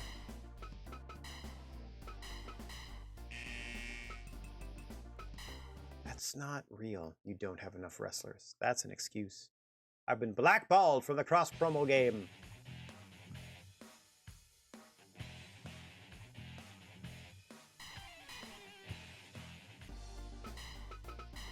All right, New Japan, what do you think? There we go. See, for no reason, it'll say no, no, no, no, no, no, no, and then, yeah, sure. Okay, there, we're doing a cross-promotional battle against New Japan Pro Wrestling. That is GWA versus NJPW. Cool. So they're gonna have to put a belt on the line, and so am I. Save that real quick. Now we can go ahead and set up our events. I'm gonna set it up. First I gotta do the match styles and such. The junior heavyweight belt is gonna be on the line, huh? I don't know who their champion is, so that'll be fun. Just gonna do these real quick. 3 count. That's all fine. Oops. So. Speed good, rope break on, cut play would be on, but we're not doing any tag matches. DQ count on, outside count off, critical. I'm tempted to go no, but I'll just go low for now, and now I'm just going to do this across all 5 matches, this section at a time, just because it's easier. For my brain, be like, okay, there. Now I've done the right side of everything. Now on the left side of things, I start here and go this, here, like so. Okay, and now rope break has to go on 1 more times. There we go. And now plain DQ count go on.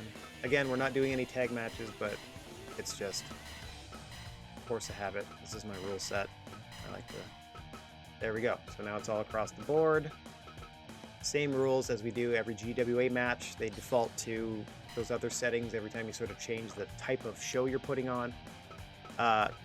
They put a belt on the line, which means we are required to put a belt on the line. Let's see. Figure out ourselves a title match. Oh, we are in Japan currently. Okay, so my plan was to go back to my stomping grounds, even if it means I got 5,000 people showing up already. I'm going to see if I can put this thing in this. We'll see. I'm going to start with the lofty aspiration of putting 65,000 people in an arena to watch 5 singles matches, but we'll see. Oh, look at that. I can put the DDT belt on the line, and it totally counts. Done. I don't like it being the main event. It also didn't draw anybody. Yeah, it's taking a big risk, but I'm putting the Hall of Fame belt on the line. Bobby Lashley defending the title, representing GWA. And these 3... Okay, let me write this out. So first off, we're doing versus somebody for the New Japan Junior title in the semi-main event. In the main event, it's Bobby Lashley for the Hall of Fame Championship. Okay, I could determine the challenger, but the blue corner is the mystery person, and I'm the red. Okay. Doot versus. All right, so now I just get to sort of pick 4 of my peeps to go for it. Starting with who do I want to give a junior title shot to? Okay, these are all of the junior heavyweights I have on roster. I didn't know Kenny Omega counted as a junior heavyweight. Hey, Juice, what's going on, buddy? Thanks for the subscription, pal. Batman is the only recognized champion. Everyone said so. Oh, that's true. In Juice's private WWE 2K fed, got himself a BB champion. Well, I'm going to take advantage of the fact that Kenny Omega is inexplicably a junior heavyweight, and have him go ahead and contend for the New Japan Junior belt, and then I'm going to turn him into a regular heavyweight, and they're never getting their junior belt back. Moo-hoo, ha-ha-ha. Actually, I'm going to do that just to see what happens. If he turns into a heavyweight, does he vacate it? Does it somehow like just spit back out to the New Japan? He was here in terms of there you go. There you go. He can tell you himself. Yeah, maybe not everyone sees the subscription alerts as I do. Okay, so now in the first 3 matches, now that the title matches are sorted, I'm just trying to, quite honestly, book goons that will mow through whoever they put across the ring from me. So I got to think of who I can put against somebody from New Japan Pro Wrestling that'll just beat the crap out of them. Let's start with Kenta Kobashi in this first matchup.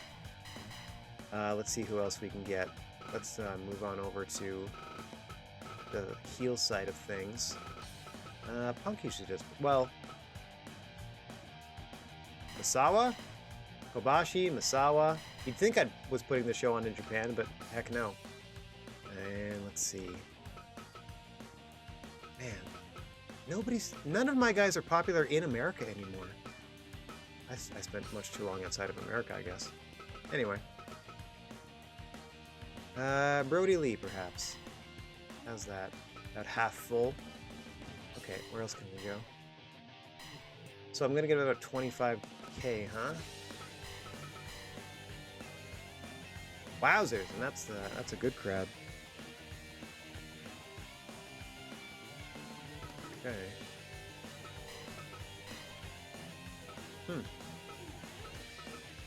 Well, it's to strike a balance, right, between those that I think can immediately do the job, and let's see who's popular enough to draw a house at the same time. So I'm looking at under the popularity category, I'm looking at the first letter. And wow, are we ever not a draw in America anymore? Holy crap, they don't care about us in America at all. All right, well, since we just signed Sting, go ahead and use Sting. I brought a few more people. Sawa, sorry buddy, but we're gonna have to find somebody that can draw some numbers better than you. Like Seth Rollins, apparently, got about 2,000 more people to show up. If I can hit around 30, I'd be happy. Let's see. Over to the face side for sure. Who's one of our most popular faces in America? Like nobody. Wow. I mean, unaffiliated, sure. What about Squared Circle K? Nope. Nope. Abyss just went. Sting. We did Sting. Wowzers. Yeah, we still gotta find somebody new to replace. Alright, let's, I don't want to do Eddie. I don't, let's see. This is rough. Montez more popular than Angelo? Nope.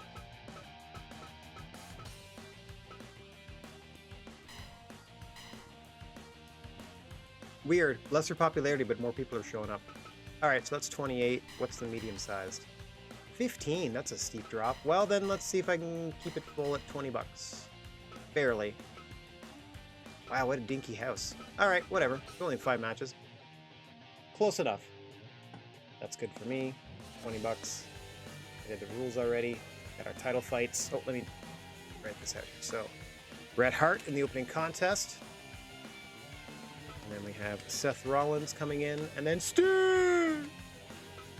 Sting! And then our 2 title fights. Ooh, I should have done that. My poor throat. 1 second.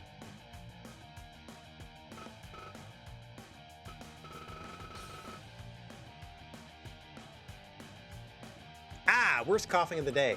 But hey, it resulted in, you know, coughing some stuff up. So that's always good, right? When you're getting rid of an illness, of course. Sneaks up on you. The COVID. Okay, so now that I've done all that, we're only in front of like 15,000 people, so let's go check our merchandise stocks. We got about 1,600 items. So for the kiddos, let's do about 5,000 snacks,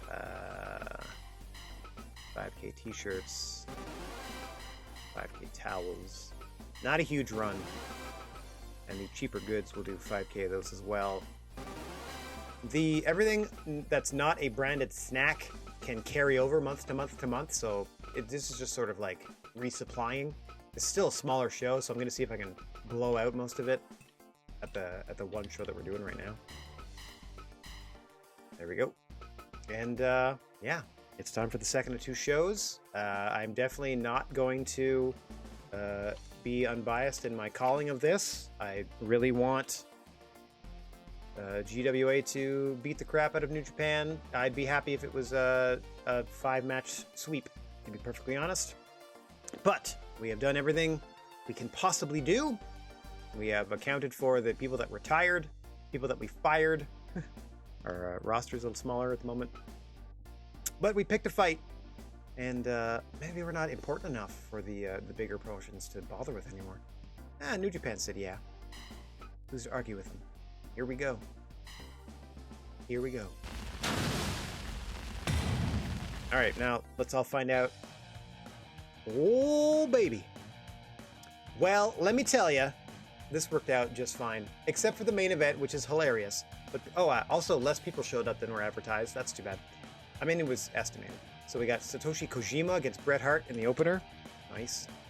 Welcome to Bread Club, Bret Hart. Bret Club.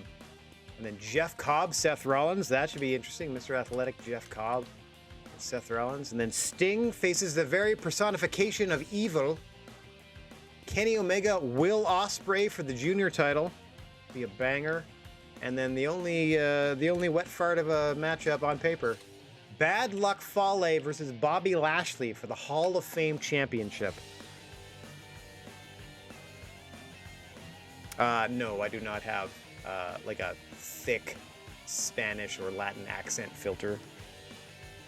That would be amazing.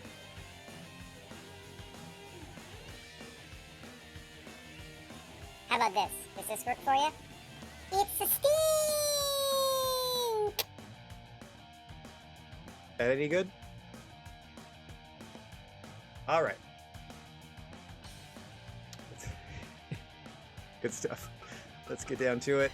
We got 5 singles matches coming your way. Remember, everybody, well, not on the full left side, like the red side of things, but we're rooting for Bret Hart. We're rooting for Seth Rollins and Sting and Kenny and Bobby. Bret and Seth and Sting and Kenny and Bobby. Those are our boys, and they're going to bring home a victory. Fingers crossed. First up, Satoshi Kojima, a former Triple Crown champion, a former IWGP World Champion, held the belts, those 2 titles, being the champions of both All Japan and New Japan at the same time, the first wrestler to do that. He's going against another surefire Hall of Famer, Bret the Hitman Hart, to the ring!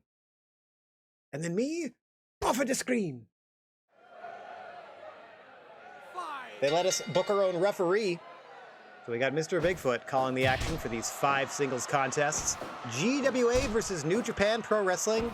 And we'd like to thank Satoshi Kojima for dressing up in support of our sponsor, Prince Pepperoni. Kojima, of course, in the orange and black. Don't tell Taz, he'll have a fit in the locker room. Somehow thinks he owns the color orange in the wrestling world. Bret, of course, in his traditional pink and black attack.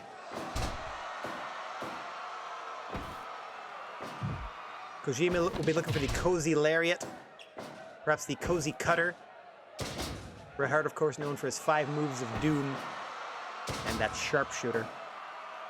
One of the most protected submissions, at least until 1997. One of the most protected finishes in all of WWF. Unfortunately, Rocco, the Battle Royal capabilities of Fire Pro are one of the most lacking of the features in terms of gameplay, because they don't support anything more than 8 people in a match at a time. So the max Battle Royal you can do is literally just 8 people, so you can't even get like a 10 or a 20. Nowhere close to a 30. And it's understandable with like video game limitations being as they are, that you can only have a certain number of characters on screen at a time. But they never bothered to do like the WWE game thing where they just like went, all right, you can have 6 on screen, but as soon as one's eliminated, boom, here comes another one. So you always have 6 until we go through the full 20, 30, 40, whatever. None of that. It's just 8 and you're done. Hang on, Bret Hart with the ring post figure 4. Speaking of 1997, shades of heel Hitman, pulling out all the dirty tricks to try to put Kojima down for the honor of the GWA, and that includes a steel chair, apparently. It's a new side of the Hitman we're seeing here. So unfortunately not Rocco is the short answer. You can't do like a super impressive... You can do like a timed battle royal, but again, it's only up to 8 people in a match. So you can have them enter every 2 minutes if you want, and you can technically change it so that throwing them out of the ring eliminates them, so you can sort of do that, but again, you top out at 8 wrestlers, which is kind of unfortunate.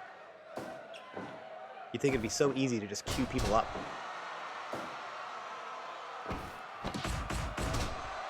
Or I should probably phrase it perhaps, not without mods can you do it. Like there's probably a way that people outside of the actual company that made the game have figured out how to do it, because there's a ton of mods for this thing that change how matches work, how the camera is shown, like a ton of stuff. I am playing a very vanilla. Like, sure, it's got all the DLC you could imagine, but it's technically still the vanilla version of the game.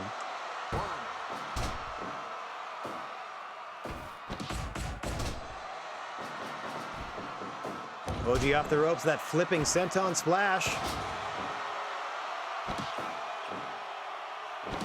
Into the cover, hook of the leg. Hitman out at 2. Sorry, Hitman out at 1, not even 2. Must be seeing double.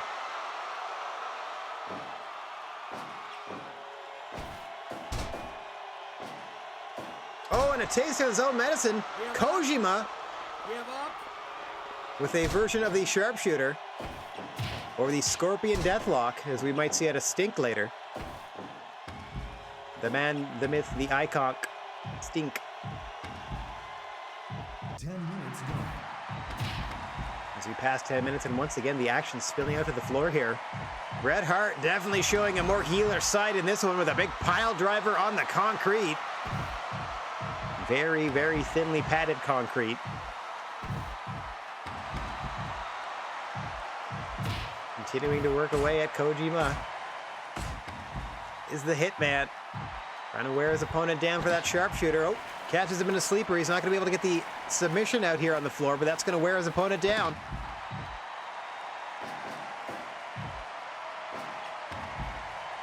Kojima, at least momentarily, retreating to the safety of the ring, taking better of it and taking the fight back to the Hitman. Oh, Brett now escaping to the confines of the ring, the only place a pinfall or tap out can be registered in this promotional battle versus New Japan Pro Wrestling. Match 1 of 5. Bret Hart representing the GWA in the pink and black against Satoshi Kojima representing New Japan in the orange and black. Oh, enziguri from Kojima. Settles that strike battle and now into a submission attempt, trying to tap out Bret Hart. That seated variation of the Rings of Saturn, pulling on both of the shoulders of the Hitman. But he was able to escape and land a DDT.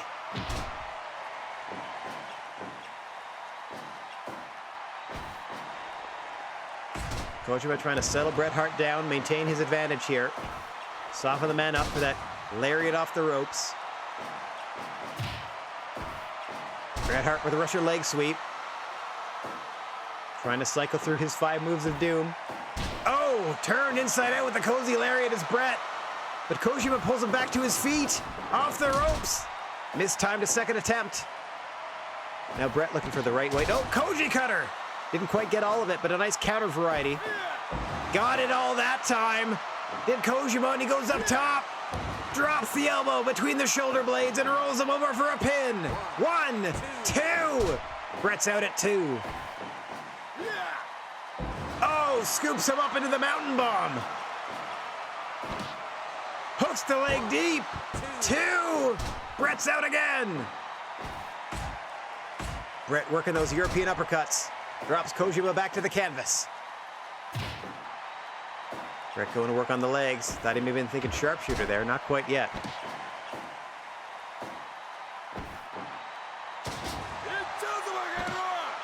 You heard him.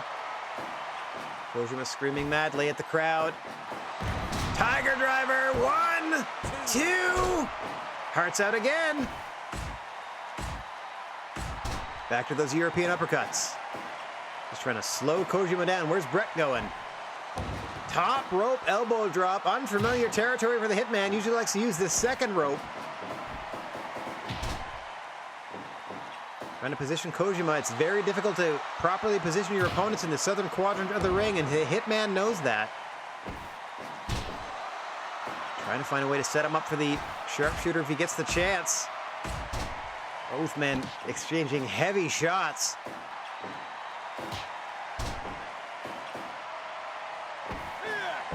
Koji cutter once again from Kojima. Bret follows up with a headbutt of his own. Back to those Europeans. Gotta catch his breath now. Able to dodge the kick, but not the second Tiger driver. Too close to the ropes, though. Koji looks like they're going back up. Drops the elbow. 20 minutes left. Into the cover. 1, 2. Bret's out again. If it ain't broke, don't fix it, says Bret. Right back to that combination of uppercuts. Bring it on, he says. And so Koji brings it. Both men down, both men up. Russian leg sweep by Bret. Trying to go back to those uppercuts, but Koji's saying no. Bret able to silence that fight for now. Oh, inverted atomic drop off the ropes from Kojima. Trying to catch his breath as we have passed 20 minutes in this one. Next major maneuver could knock out the opponent here from either gentleman. Oh, release German, that might have done it. Now sending Hitman into the corner. Bret escapes immediately. Sent off the ropes instead. With a big inverted atomic drop. Oh, and a Saito suplex to Bret Hart now. That's right. Satoshi Kojima doing it for the free stuffed crust. Oh, plants him center of the ring, but again, he can't make the pin. It is all Satoshi Kojima right now.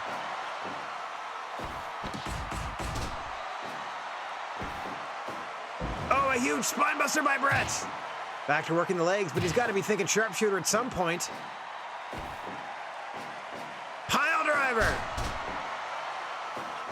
Pulling him again back to his feet. Just to drop him once more with a DDT. I gotta tweak Brett's AI here. There's no way he wouldn't have gone for a sharpshooter by now.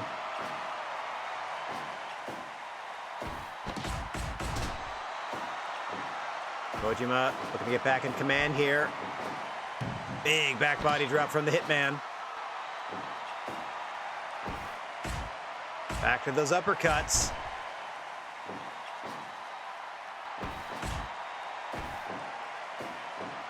And another vicious pile driver. But Koji right back to his feet. Inverted atomic drop to Brett.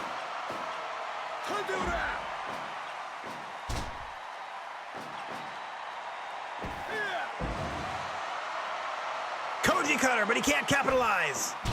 Cozy lariat, but he pulls him up again. Brett back to the pile driver. This match has been going on for almost half an hour now. That's what it means to both of these fighters to represent their home promotion. Small package by the Hitman. 2. Koji out at 2.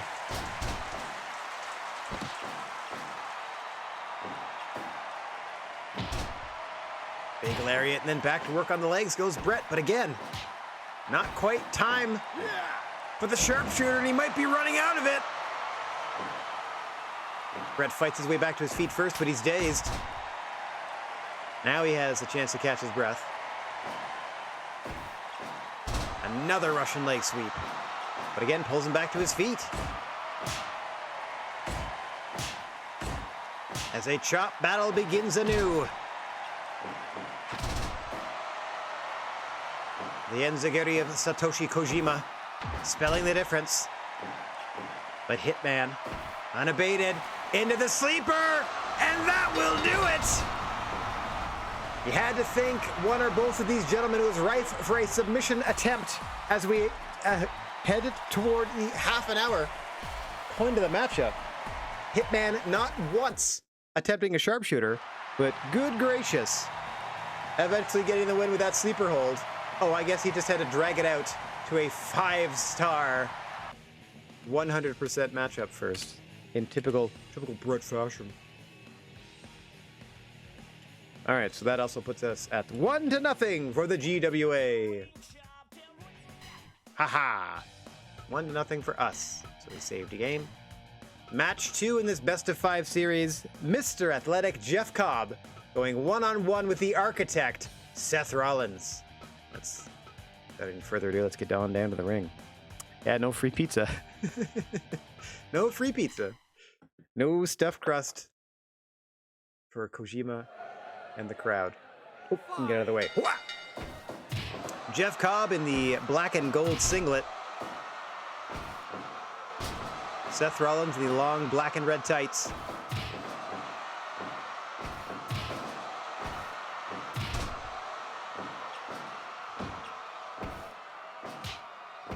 Seth, a relative newcomer to the GWA, and apparently that means I haven't completely tanked his popularity in the States yet. Apparently if you don't do a show there for a month, you're forgotten about, even though we have worldwide broadcasting, which so I don't understand. Like, you can still watch the show. Just because, like, the 30,000 of your fans can't be in the arena doesn't mean that the other millions that normally watch can't still watch. So I don't understand why that has destroyed our local popularity. Anyway, on to the task at hand. We're up 1-0 on New Japan, and we'd like to keep that advantage. And it's up to Seth Rollins to put away the former Olympian Jeff Cobb with these vicious series of throws here. A stoutly built powerhouse is Jeff Cobb.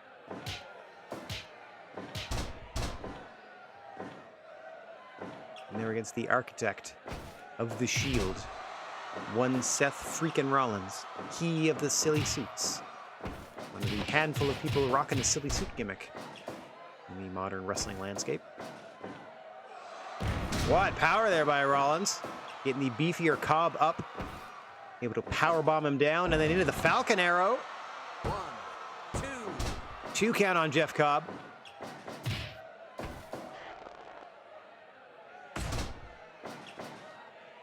See from this Cobb Cobb sort of has a Rhino build, not quite as wide, but definitely it's stoutly built like that gentleman. If you've never seen him before and needed a picture of the guy.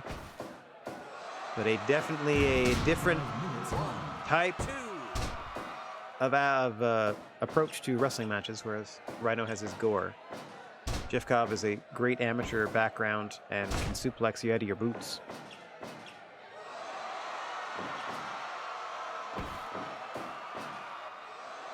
Another big powerbomb there out of Rollins. Trying to keep Mr. Athletic Jeff Cobb off his game. Nice counter there by Cobb. Countered immediately by Rollins and back into another powerbomb.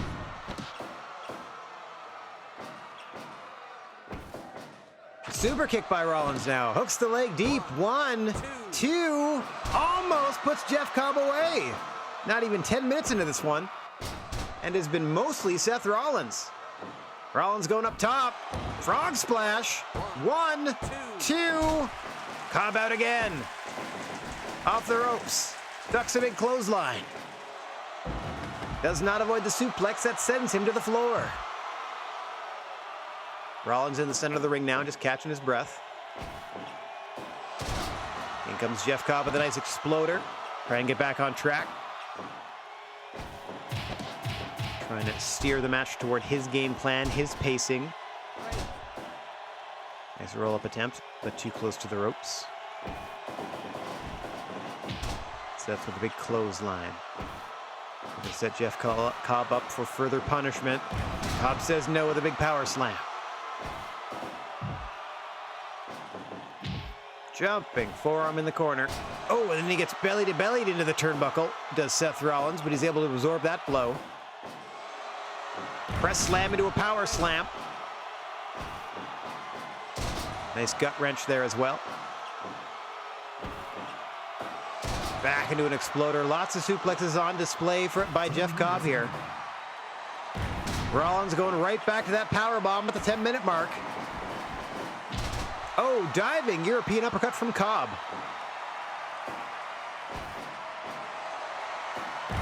Into the power slam pin. 2 and Rollins is out.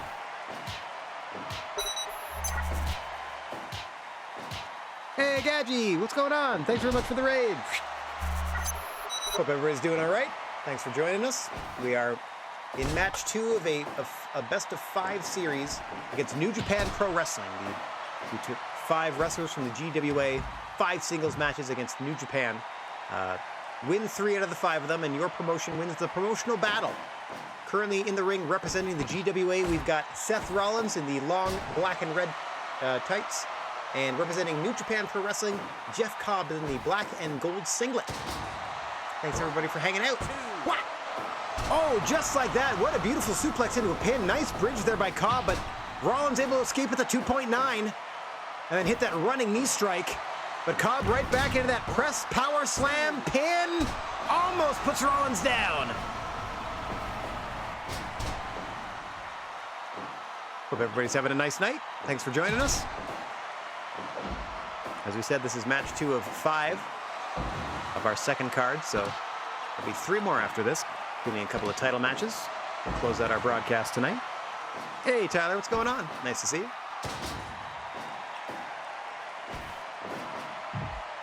As Seth Rollins sends Jeff Cobb into the corner, now perching him on the top rope for something diabolical, I am sure. Off the ropes. Superplex into the Falcon Arrow. 1, 2, 3. Seth Rollins with his signature combination off the top. 2-0 GWA. All right. I'm happy about that. Up 2-0. It's only downhill. Well, it's not, but oh my gosh, and another 5-star match. I mean, sure. If you got to do it. Hang on. Just gonna... 1 second. Futzing with my, there we go. Futzing with my text file. 2-0 GWA. Just like that. Boom. Oh yes, they have. They've been fulfilling as per usual, and you wouldn't even know that I was booking by the seat of my pants today. Well, I mean, other than that's the title of the stream for one, and for another that I've been readily admitting to it. All right. In the wake of several retirements and other talent turnover, let's call it, like we released 3 people, and then we had Booker T and The Undertaker retire on us after the end of the last show. That struck a blow.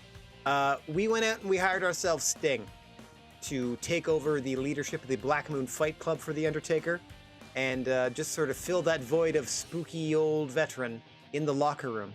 So in their first act as a member of the GWA roster, please cheer Sting on as they face Evil from New Japan Pro Wrestling. Sting must beat the very personification of evil itself in their GWA debut. No pressure!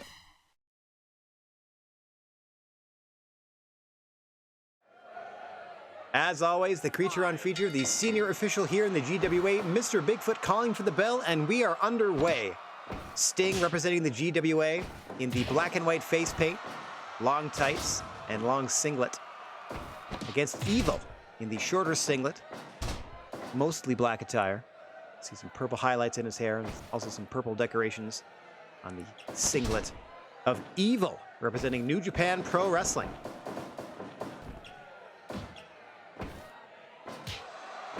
Evil will be looking for his finisher, aptly named Everything is Evil.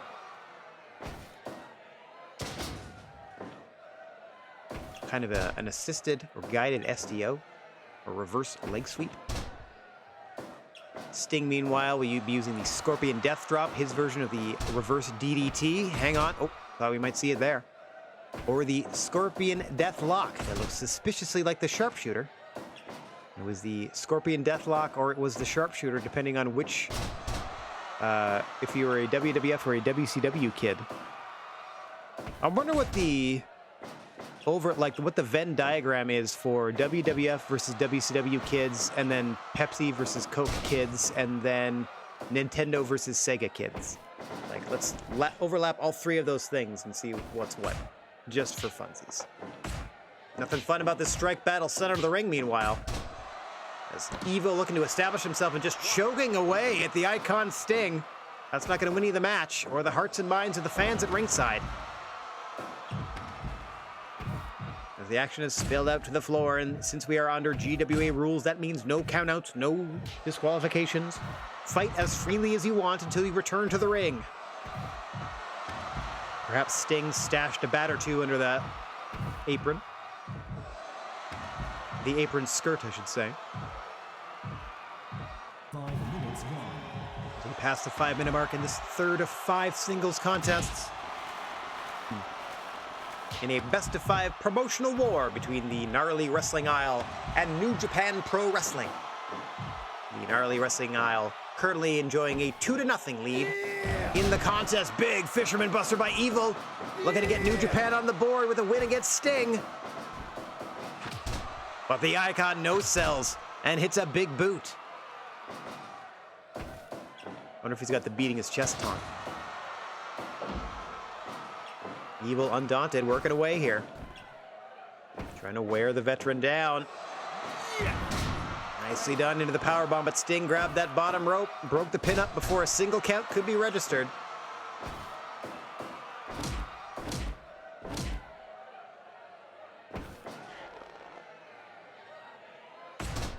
Sting now positioning Evil, center of the ring. Go behind. Oh, thought he might have been thinking death drop there. Evil able to get out of that predicament. And now perch Sting on the top turnbuckle here. Backdrop off the top! Evil's not done. Oh, it's Sting's turn now, trying to set up Evil. Nope, Evil fights his way out of the corner. Huge superplex off the top there. Tilting the action in Evil's favor. Oh, big release German. The back of Stinger's head and neck crashing into the canvas there. Sting signaling he's all right, though. Trying to keep the fans with him. Clubbing blow to the back of the head. Up Sting goes, down Sting goes. 1, 2. just able to escape is the Stinger. Sent back out to the floor by Evil. Evil looking fairly confident out there. At the 10-minute mark, certainly has things going his way. Nice elbow combination ending with the rolling variety.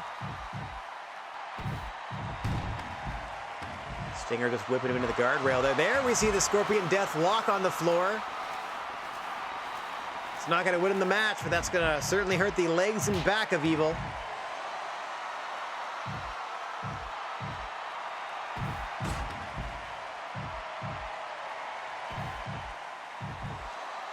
Suplex on the floor now from the Icon.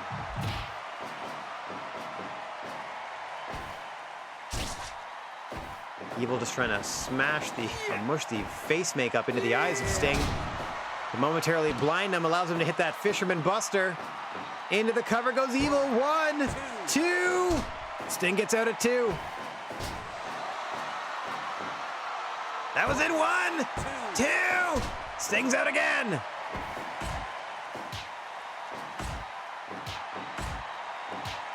Back and forth these two go. Evil says, nope, no, no, you don't. Rolling elbow scores. But Sting has had enough. Big pile driver. They're stuck in that southern quadrant of the ring again. Evil trying to open things up there. Nicely done. Falling clothesline. Sting back to his feet, though. Into the sleeper. That will do it. Sting with a nod to Bret Hart before him. Catching Evil unawares with a simple sleeper hold, and just like that, GWA wins the promotional battle 3 matches to 0, and we still have 2 more fights to bring to you. All right, I love it. Good stuff. Welcome to the GWA Sting. Thank you for settling the promotional battle. Cool. 3-0. Clean sweep of the first 3 matches. So the promotional battle aspect is finished. There's nothing to worry about. Now we worry. Well, there's no worry if Kenny Omega wins the junior belt. That just gets us another belt somehow. Now we see if the only worry is in the main event if Bobby Lashley can keep the Hall of Fame championship in the GWA. And if not, we'll just get Bad Luck Fale to show up in the GWA and take the belt off him some other way. Anyway, before that, Kenny Omega, Will Ospreay for the New Japan Junior title, which in the real world would be the IWGP Junior Heavyweight Championship. But that's neither here nor there. Let's get down to the ring and witness this one. Kenny Omega's got to be feeling good knowing that the GWA went 3-0 in the undercard. Yes, Sting defeating literal evil for the side of good in this case. And we've done it. We'll see. Well, things might tilt a little toward evil depending on who wins these last 2 matches, but overall, we've already won the day. So let's get out of the ring and see if we can collect some gold while we're at it. Yeah. Kenny Omega, who is a junior heavyweight, at least until the end of this show, against Will Ospreay. Will Ospreay, the junior heavyweight champion for New Japan in the black and white trunks. Not trunks, the black and white tights. Kenny Omega in the much more elaborately detailed gunmetal gray, blue, and gold attire. As we said, a junior heavyweight for the moment is Kenny Omega. I'm gonna have to, I didn't notice that before. It doesn't stop him from competing against heavyweights. So I just have to sort of tweak that off screen. And should he happen to win the junior title, I am honestly curious to see what would happen if I turn him into a heavyweight in this promotional world. Does it just vacate the title? Does he just keep the title and yet somehow he's unable to defend it ever? So I just like capture their junior title forever? The mind boggles, but we'll see. Hopefully, as you see a V trigger there, hopefully it doesn't just reset the entire landscape of the world. I don't think it would, but you never know. We'll see what happens. Of course, that is all provided that he can get past Will Ospreay here. Can Kenny Omega?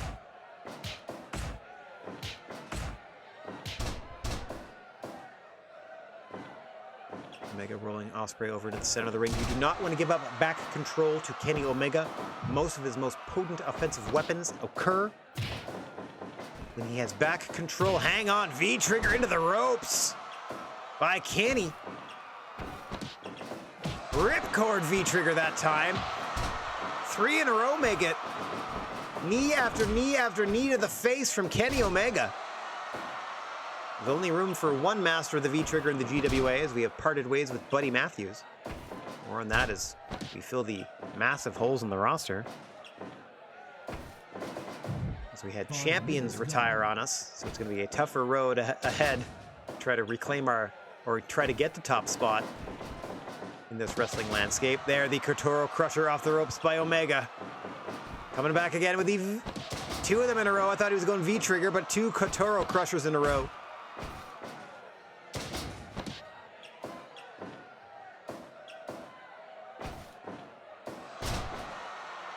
Nice neck breaker into the moonsault pin attempt by Omega. 2 and respectable kick out. Kenny off the ropes. Kenny over the ropes. Taking out the champion.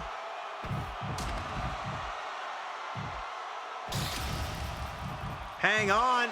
Stormbreaker by Kenny Omega to Will Ospreay on the floor. Stealing his finisher on the concrete. And another vicious knee strike to the face. Follows it up with a super kick. Kenny Omega relentless in this title opportunity.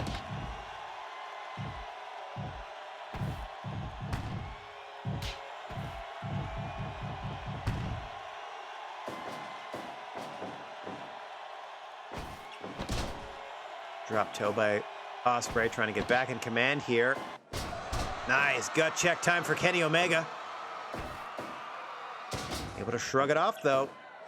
It's the best bout machine sailing for the end of Kenny. V-trigger.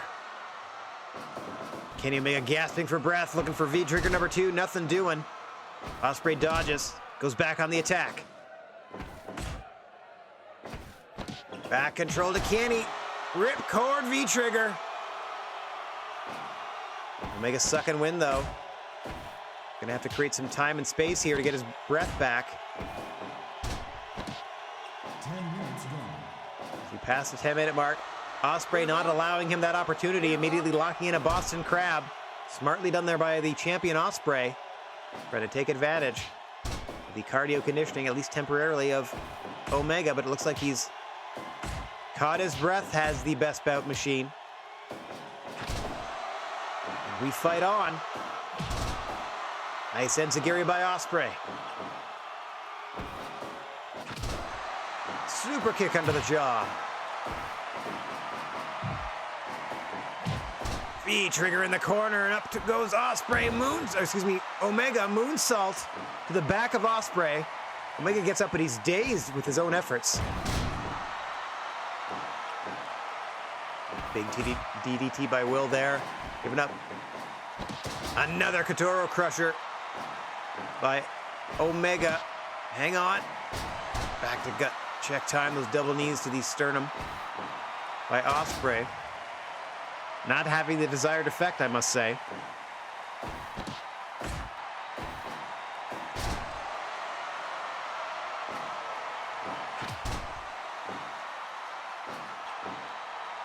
Your semi-main event of the evening. Oh, nice counter there by Ospreay. Going up top. Twisting, shooting star press there by Ospreay.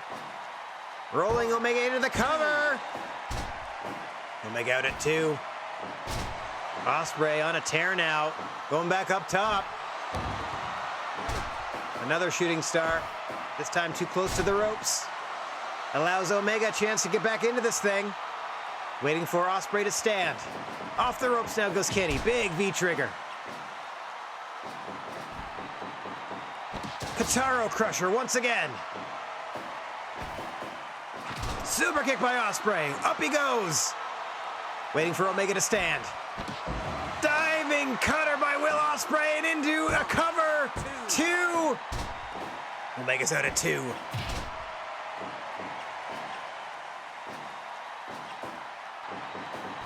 Kenny off the ropes. Another, but a half dozen Kotaro Crushers hit over the course of this matchup. Kenny with an enziguri. Ospreay trying to slow him down with a DDT. Pulls him back to his feet. Goes up for a roll-up attempt. Victory roll by Ospreay. Almost spells victory, but Omega escapes. Another Kotaro Crusher. Off the rope, sliding V-trigger to the side of the jaw.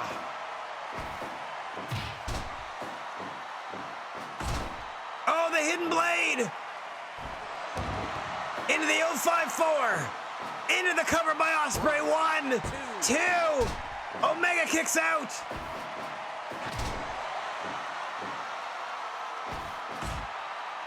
Super kick, but Ospreay can't follow up. Snapdragon by Omega. V-trigger. Into the cover. 1, 2. No. Ospreay out. As we coast towards 20 minutes in this IWGP Junior Heavyweight contest. Champion Will Ospreay, challenger Kenny Omega. At the GWA versus New Japan promotional battle. And what a battle it is.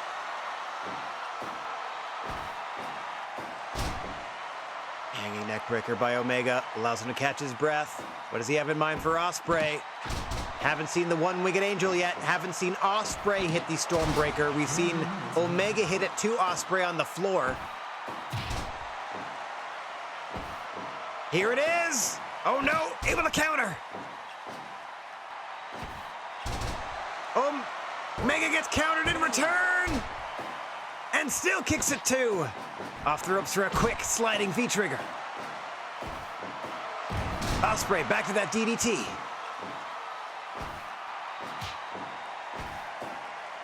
Double underhook, pile driver. Off the ropes again with another sliding V-trigger to the side of the jaw. Enziguri. Stomping away now. Striking him in the face. Rolling into the cover. 1, 2. Back to the double underhook pile driver. Pin attempt. And no. Again out at 2.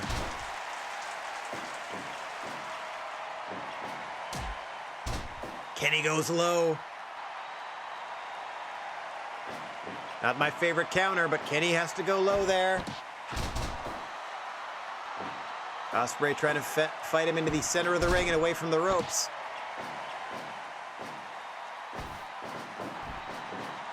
Tilt-a-whirl backbreaker by Omega. Back control. Gets rolled up. Too close to the ropes.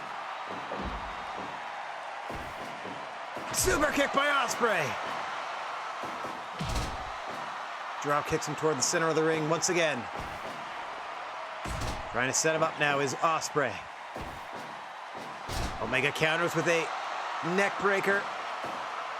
A rude awakening for Ospreay, if you will. Omega off the ropes, but he has not yet attempted the one-winged angel. Suplex to Will Ospreay. Moonsault pin attempt by Omega. 2, 3. Got him! Kenny Omega wins the IWGP Junior title. And I get to see what happens when I turn him back into a heavyweight. 4-0. GWA over New Japan. Now, how'd we do percentage-wise? 96. 4-0. With a moonsault after a suplex, after all that. Yeah. Sometimes it happened that way. Okay, let me just do another Wayward Championship. Kenny Omega from GWA has the New Japan Pro Wrestling Junior. Okay. Whee. There's no women's titles specifically, but my junior title is, well, all my titles are open weight, open gender. Well, the junior titles have to be junior competitors, and that's where most of the female edits lie, just based on their weight. So, oh yeah, I currently have, I think, 8 ladies under contract. I have 20 junior talents, and I think 8 of them are female. Hang on, let me see who I have currently. Oh wait, it's less than that. I don't have 20 anymore because 3 of them left. But I have Becky Lynch, Britt Baker, Emi Sakura, Kairi Sane, Chris Statlander, Kylie Ray, Luna Vachon, and Serena Deeb under contract. So I got a pretty good handful or more myself. There's no, but again, there's no specific women's titles, but they tend to get more junior shots since they're on the junior division anyway. So. No gender classifications. We just do by weight. The way UFC intended. No, just the way things sort of shook out. Okay, well, they're calling it the Uproot Brainbuster into... That's a nice combo. The Uproot Brainbuster into the Moonsault Fall. And we have ourselves a New Japan Junior Heavyweight Champion in Kenny Omega. Blink and you'll miss it, because like we said, we're going to turn him into a heavyweight. Well, maybe we'll keep bringing in New Japan people until he loses it, and then we'll turn him heavy as soon as he drops it. Much how he was a literal junior heavyweight in New Japan until he dropped the title and decided to go heavy, and then won the heavyweight title eventually. All right, in your main event, unlikely Hall of Fame challenger Bad Luck Fale of New Japan Pro Wrestling. I mean, he's an OG member of the Bullet Club, so maybe that's his Hall of Fame claim. Goes against the current champion, Bobby Lashley. Hall of Fame champion Bobby Lashley against Bad Luck Fale, your main event. I'm so happy that we had 100, 197, 96 leading up to this match, because I do not anticipate this lasting long or scoring very highly, but we shall see. In your main event for the Hall of Fame Championship, imminently presented to thou. As always, the creature on feature, Mr. Bigfoot calling for the bell, and we are underway. Bad Luck Fale wasting no time with the Canadian backbreaker immediately. The larger of the two gentlemen, see him there clad in cut-off t-shirt and black pants, is the underboss, Bad Luck Fale. In there against Bobby Lashley in the long black gold tights, little white on their boots as well. The current Hall of Fame champion, winning the belt from Scott Hall at a GWA show, is Bobby Lashley. His first defense of the title, as it happens. Here against Bad Luck Fale of New Japan Pro Wrestling. We've already won the promotional battle, if not the war.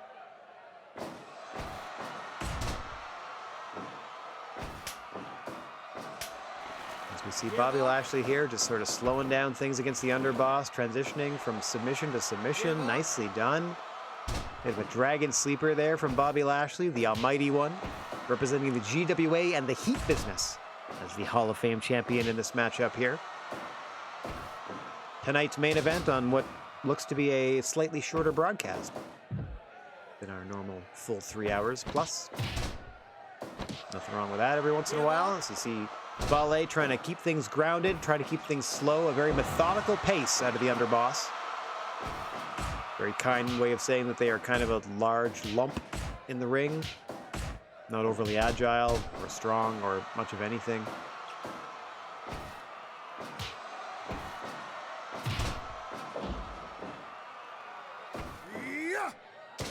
Big slam though out of Fale. Certainly has impressed the New Japan fans and brass enough to be afforded this opportunity in the main event of this promotional war that GWA has already run away with 4 matches to 0. 5 minutes gone. So we pass the 5-minute mark of the main event for the Hall of Fame Championship. Bobby Lashley, the champion. Bad Luck Fale, your challenger. Into the corner goes Fale. And out of the corner with a follow-away slam, thanks to Bobby Lashley. And then Fale speared almost out of his boots by Lashley and into the cover. 1, 2. Almost an early night for Bobby Lashley. But Fale escapes at 2.9 and hits a spear of his own.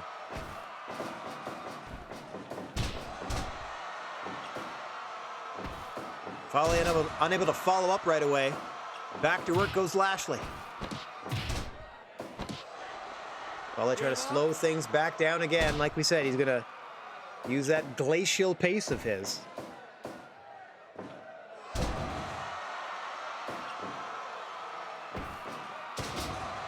It's Bobby Lashley doing his best to keep Bad Luck Fale off his game and down on the canvas in his own right. Flips him over. Off the shoulder to the canvas. Falls up with a beefy clothesline. And then the Dominator out of Lashley. He's sent off the ropes by Fale. Bowls him over, does the Hall of Fame champion. Bobby Lashley firing on all cylinders now. Fale desperate to get things back under his control, slowing things down. Like we said, he likes to keep things at a glacial pace. And not the rate at which they're melting. The rate at which they used to move. Big Samoan drop from Bad Luck Fale, gets a 1 count. And back to work goes Bobby Lashley with a huge Dominator.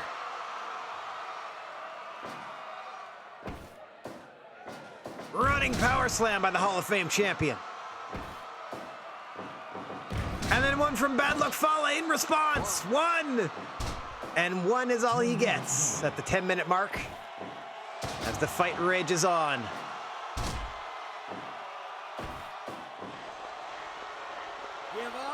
Double-handed choke. Gotta check his hands there, ref. Apparently that's a legal submission. Bobby Lashley able to fight it off, though. Lashley can knock you out with the spear, or he can tap you out with that hurt lock of his version of the full Nelson. Impressive power to throw the big man over for the fall-away slam by Lashley. Oh. Bad Luck Fale responds with a headbutt, a couple of big elbow drops. Undaunted, another big Dominator from Lashley and into the cover. 1, 2. Fale out at 2. Lashley catching his breath. You see the confidence oozing out of the Hall of Fame champion with another vicious Dominator to the challenger Fale and into the cover. 2. Out again at 2. Fale sending him across the ring into the corner. Big splash by Fale. Falls up with a huge slam, and now the action spills out to the floor. Fale's got to catch his breath here before he can continue the fight. Elects to bring Lashley right back into the ring. Oh, so he can send him to the floor with a Samoan drop. Choke slam by Fale into the cover. Too close to the ropes. The seated pin of Bad Luck Fale after that choke slam. Lashley was not standing for it or lying for it, as it may be. Another big choke slam by Fale. Headbutt this time. Seeing an extra gear out of the challenger here as we approach the 15-minute mark. Oh my gosh, turned inside out with a huge lariat by Lashley. Grounds the big man. Now they're just wailing on each other, going back and forth. Who's going to get the better of this battle? Lashley with the football tackle. Fale's up to his feet first, but he's gasping for breath. Oh, able to counter Lashley though, and out he spills to the floor.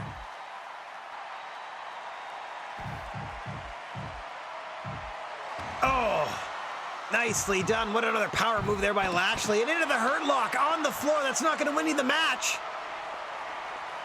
Making a statement is the Hall of Fame champion Bobby Lashley there.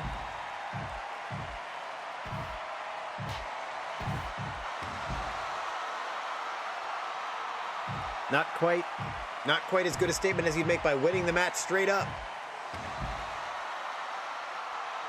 But that could yet happen in the future.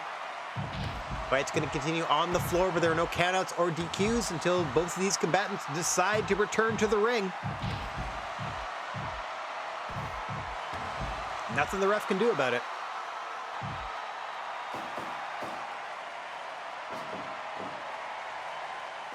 Finally, things settle back down. Bobby Lashley taking firm control here of the challenger Fale.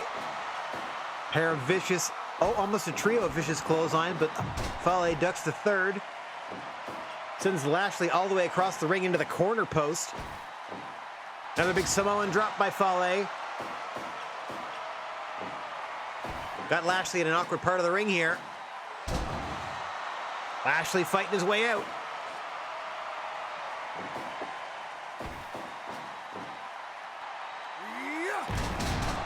Razor's Edge from... Well, that's the Bad Luck Fall. That was the Bad Luck Fall, and then a choke slam into the seated pin by Fale. 2! Lashley out at 2. Big shoulder tackle. His version of the Razor's Edge is the bad luck fall, and we're about to see it again. Bad luck fall. Doesn't go for a pin.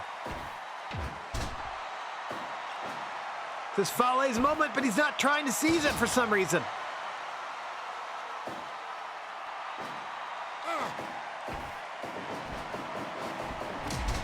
Poor timing from both gentlemen. They knock heads and they're both down on the canvas. Running power slam by Lashley. Fale fights back to his feet. Back down he goes. Lashley has to catch his breath. Both men looking for that knockout shot, that one final move that's going to put the other away. It is either man's contest at this point. As we approach 25 minutes in this championship contest, Fale dodging the spear. Gets set up in the corner by Lashley. Oh, and then Beal to the center of the ring by the Hall of Fame champion. Samoan drop by Fale. Big double axe-hander from behind. Another takeover by Lashley.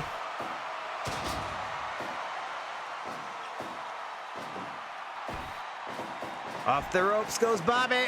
Caught into a Samoan drop this time. Fale with a huge clothesline follow-up. Off the ropes, Lashley spears him out of his boots. Into the cover. 1, 2. No! Fale kicks out at 2. 25 minutes plus gone in this title fight. Your main event of the night. Off the ropes goes Lashley. Big sidewalk slam by Fale. Running power slam, center of the ring. Lashley's got to catch his breath, though. He's right there. Put on the hurt lock. Lashley sent into the corner now. Tied to the tree of woe. Bad luck Fale working on the knees. Gets sent out to the floor by Lashley, who falls him out.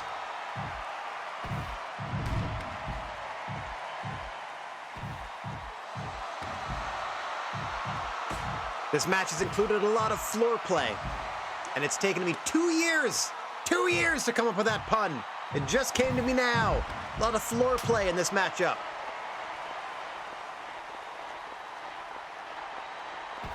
That's amazing. Can't imagine that either Lashley or Fale are feeling too amazing at the moment. A lot of pain both have endured thanks to the other. Bad luck fall on the concrete.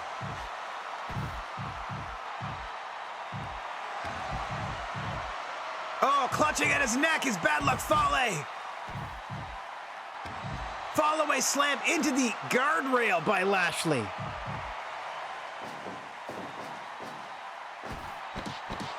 Hurt lock, but again, too close to the ropes this time.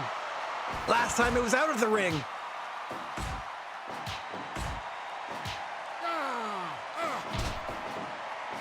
Lashley with the football tackle. Hope this match ends soon because I'm losing my broadcasty voice. Fall away slam to Fale. Lashley signaling for the end. Off the ropes. Big spear. Into the cover at the 30-minute mark. 2, 3. Bobby Lashley retains. What a match. 5-0. Clean sweep. Title retained. Match of bad luck Fale's career. Holy moly. Holy crap. I don't want to brag or nothing, but like, audience satisfaction wise, this is probably the best 5-match card we've put on in our 8-year history. 5-0 GWA. Jeez.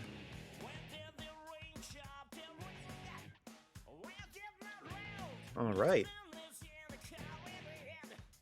Title defended. Wow. 1 second. Updating my text file as you could guess. Man alive. All right. Boom! Title defense.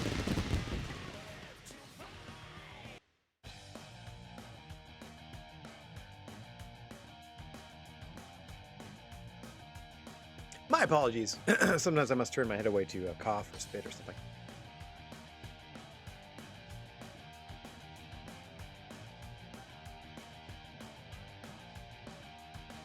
As we may have mentioned a few times during the broadcast, still getting over the old COVID, so. Overall card rating, or average card rating, 98%.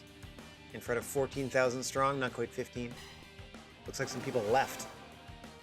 Okay, so that is a cross-promotion victory in our home territory. So hopefully, that helps out. And also we have a new New Japan Junior Heavyweight Champion. We're going to have to work on that. In front of...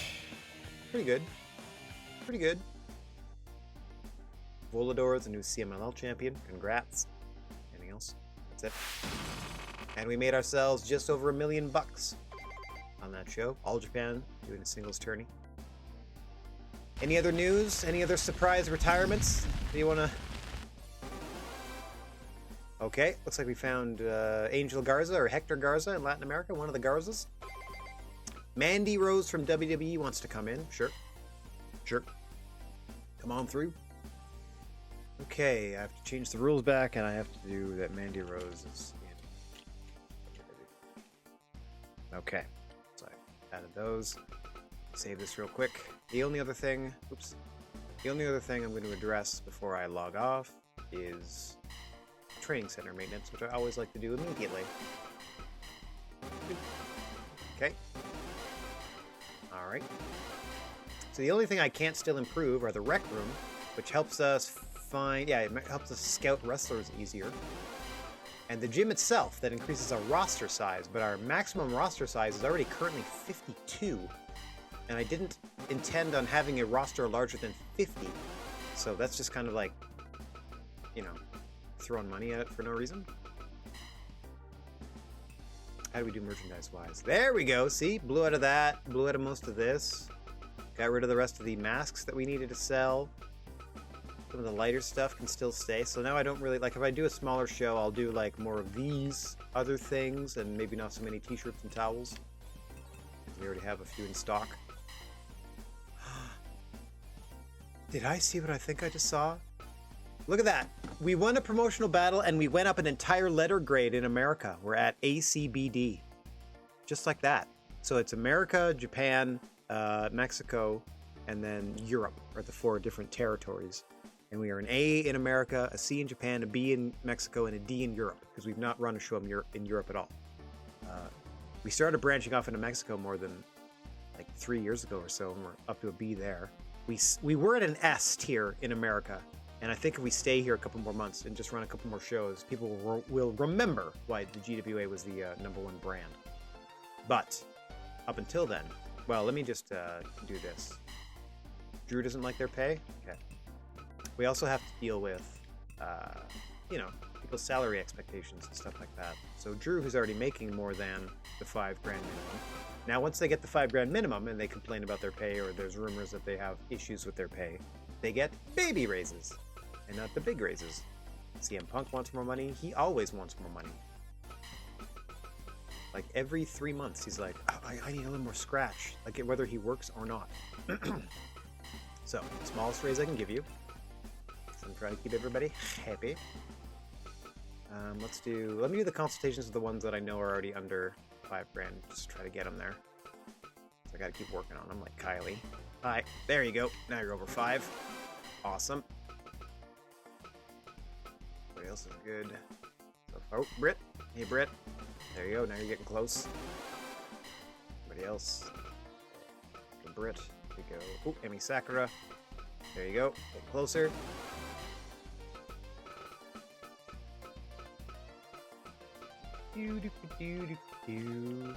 Just checking that salary number, making sure it's at least a 5. Oh, Sting!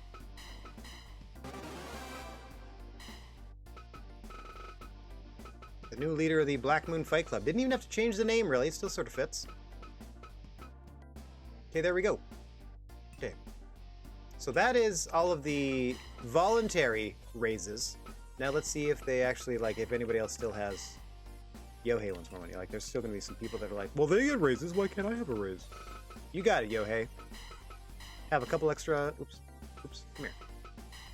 A couple extra $100 per month. How's that?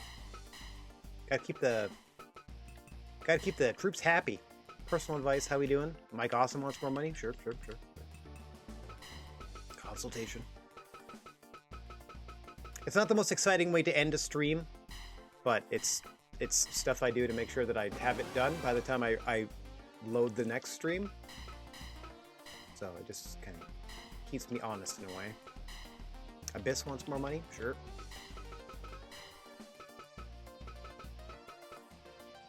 There you go. A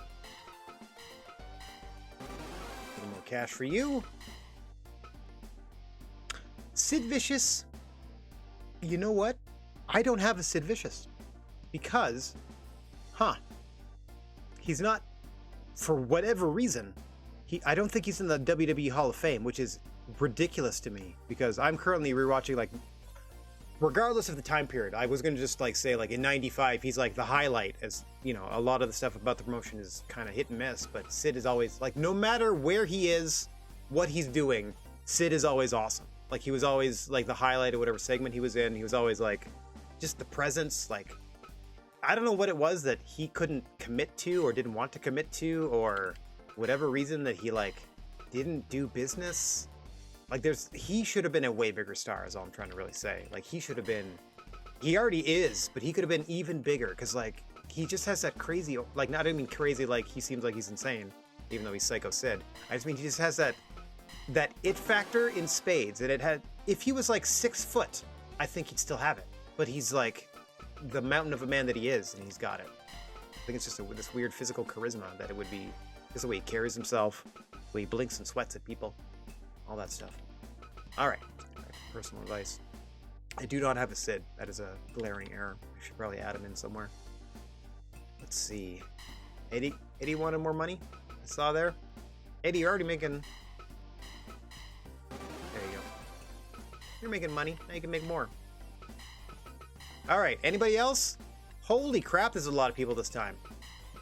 This is in addition to the people that have already addressed their concerns, like, without even asking. Moxley's making 23 grand a month, and he doesn't even wrestle all the time. Okay. Anybody else? Kurt Angle wants more money. I guess if I leave you off of, like, a show or two, you're like, well, you left me off a show, give me more money. You get paid whether you wrestle or not. Okay, Kurt got his little bit of money. Flamita wants more money. Good gracious me.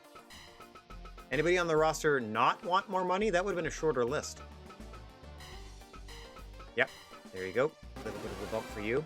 See, this is taking like 5 extra minutes of us, like, signing contracts with people. Okay, records, personal advice. Jeff Jarrett wants more money. Good gracious. Some of these people are just going to get fired at some point. Stop asking for money, you're fired. Leave me alone. Jeff Jarrett was our reactionary hire when Stone Cold retired on us. Like, all right, I'll get... Starting to lose trust in you because their salaries are too low is another cause for their discontent. Maybe they don't like the types of matches you book them in. Be sure to take their fight style into consideration. No! Everyone's booking strong style. That's what you get. You will conform! Okay, so let me just check out management, promotion stats. Here we go, this is all I want. 47 people under contract, though that's technically 46 because one of the people I have under contract is only temporarily there until they're no longer in possession of their belt. So let me just go see that. Oh yeah, because I forgot to write in that I hired Sting, good old US of A, the new leader of the Black Moon Fight Club. So that brings us to 29 heavyweights, 17 juniors for 46 out of 52, and that 47th person is only there to have the DDT title until we can get it off of them. All right. Let's see. Who did I just do an event with? Yeah, so that's literally their last event was the same as ours. That's fun. All right. That's it for there. Let's save that again. I've already done my maintenance. That is going to do it for this month. This week. This whatever. Got a lot to consider because we have the Heat business. Well, let me get on cam to say this. Huh! Hip! There we go. So the Heat business is looking for a fourth member. They're trying to find another junior heavyweight to take the place of Buddy Matthews, who was let go from the promotion. We need to hire a 30th heavyweight, and well, if we get the one junior heavyweight, we'll have an 18th. So we need 4 more people. We need 3 juniors and a heavy, it seems. Oh yeah, I also need to make a note to edit Ketty Omega. He is a junior heavyweight. He has a junior heavyweight belt, but he's supposed to be a heavyweight edit. So I'll see what happens if I switch him to heavy, if it just like destroys the belt and the title lineage thereof, or not. Also, hang on, my chat widget should not be resetting. Yeah, shut down, no. I don't have the refresh thing at all. Weird. It's unfortunate. Should still be at my side. Anyway, that's enough of me yammering on for now. I'd like to thank everybody for watching, no matter where or when you happen to be. Wishing everybody chill vibes and clear skies. If you find yourself in possession of a plethora of positive energy, please share it if you can spare it. And don't forget about your old pal, the Silent G, Rad Gnarly. Thanks so long for now. We're going to be back on the air Friday evening at 7 p.m. Eastern Time for a weekly dose of fun with the crew in Ark Survival Evolved. Until then, TTFN, let's go find one of the many people that are on the air and give them a little... There we go. Give them a little raid ski. Thanks very much for chilling, everybody. Hopefully see you tomorrow night for 5 hours of Ark as we run around Dinosaur Island, bonking them on the head and stuffing them full of berries until they love us. It's kind of how you have to capture them, quote unquote. All right. Take care. Oh, hang on. There we go. Take care, everybody. Ta-ta for now.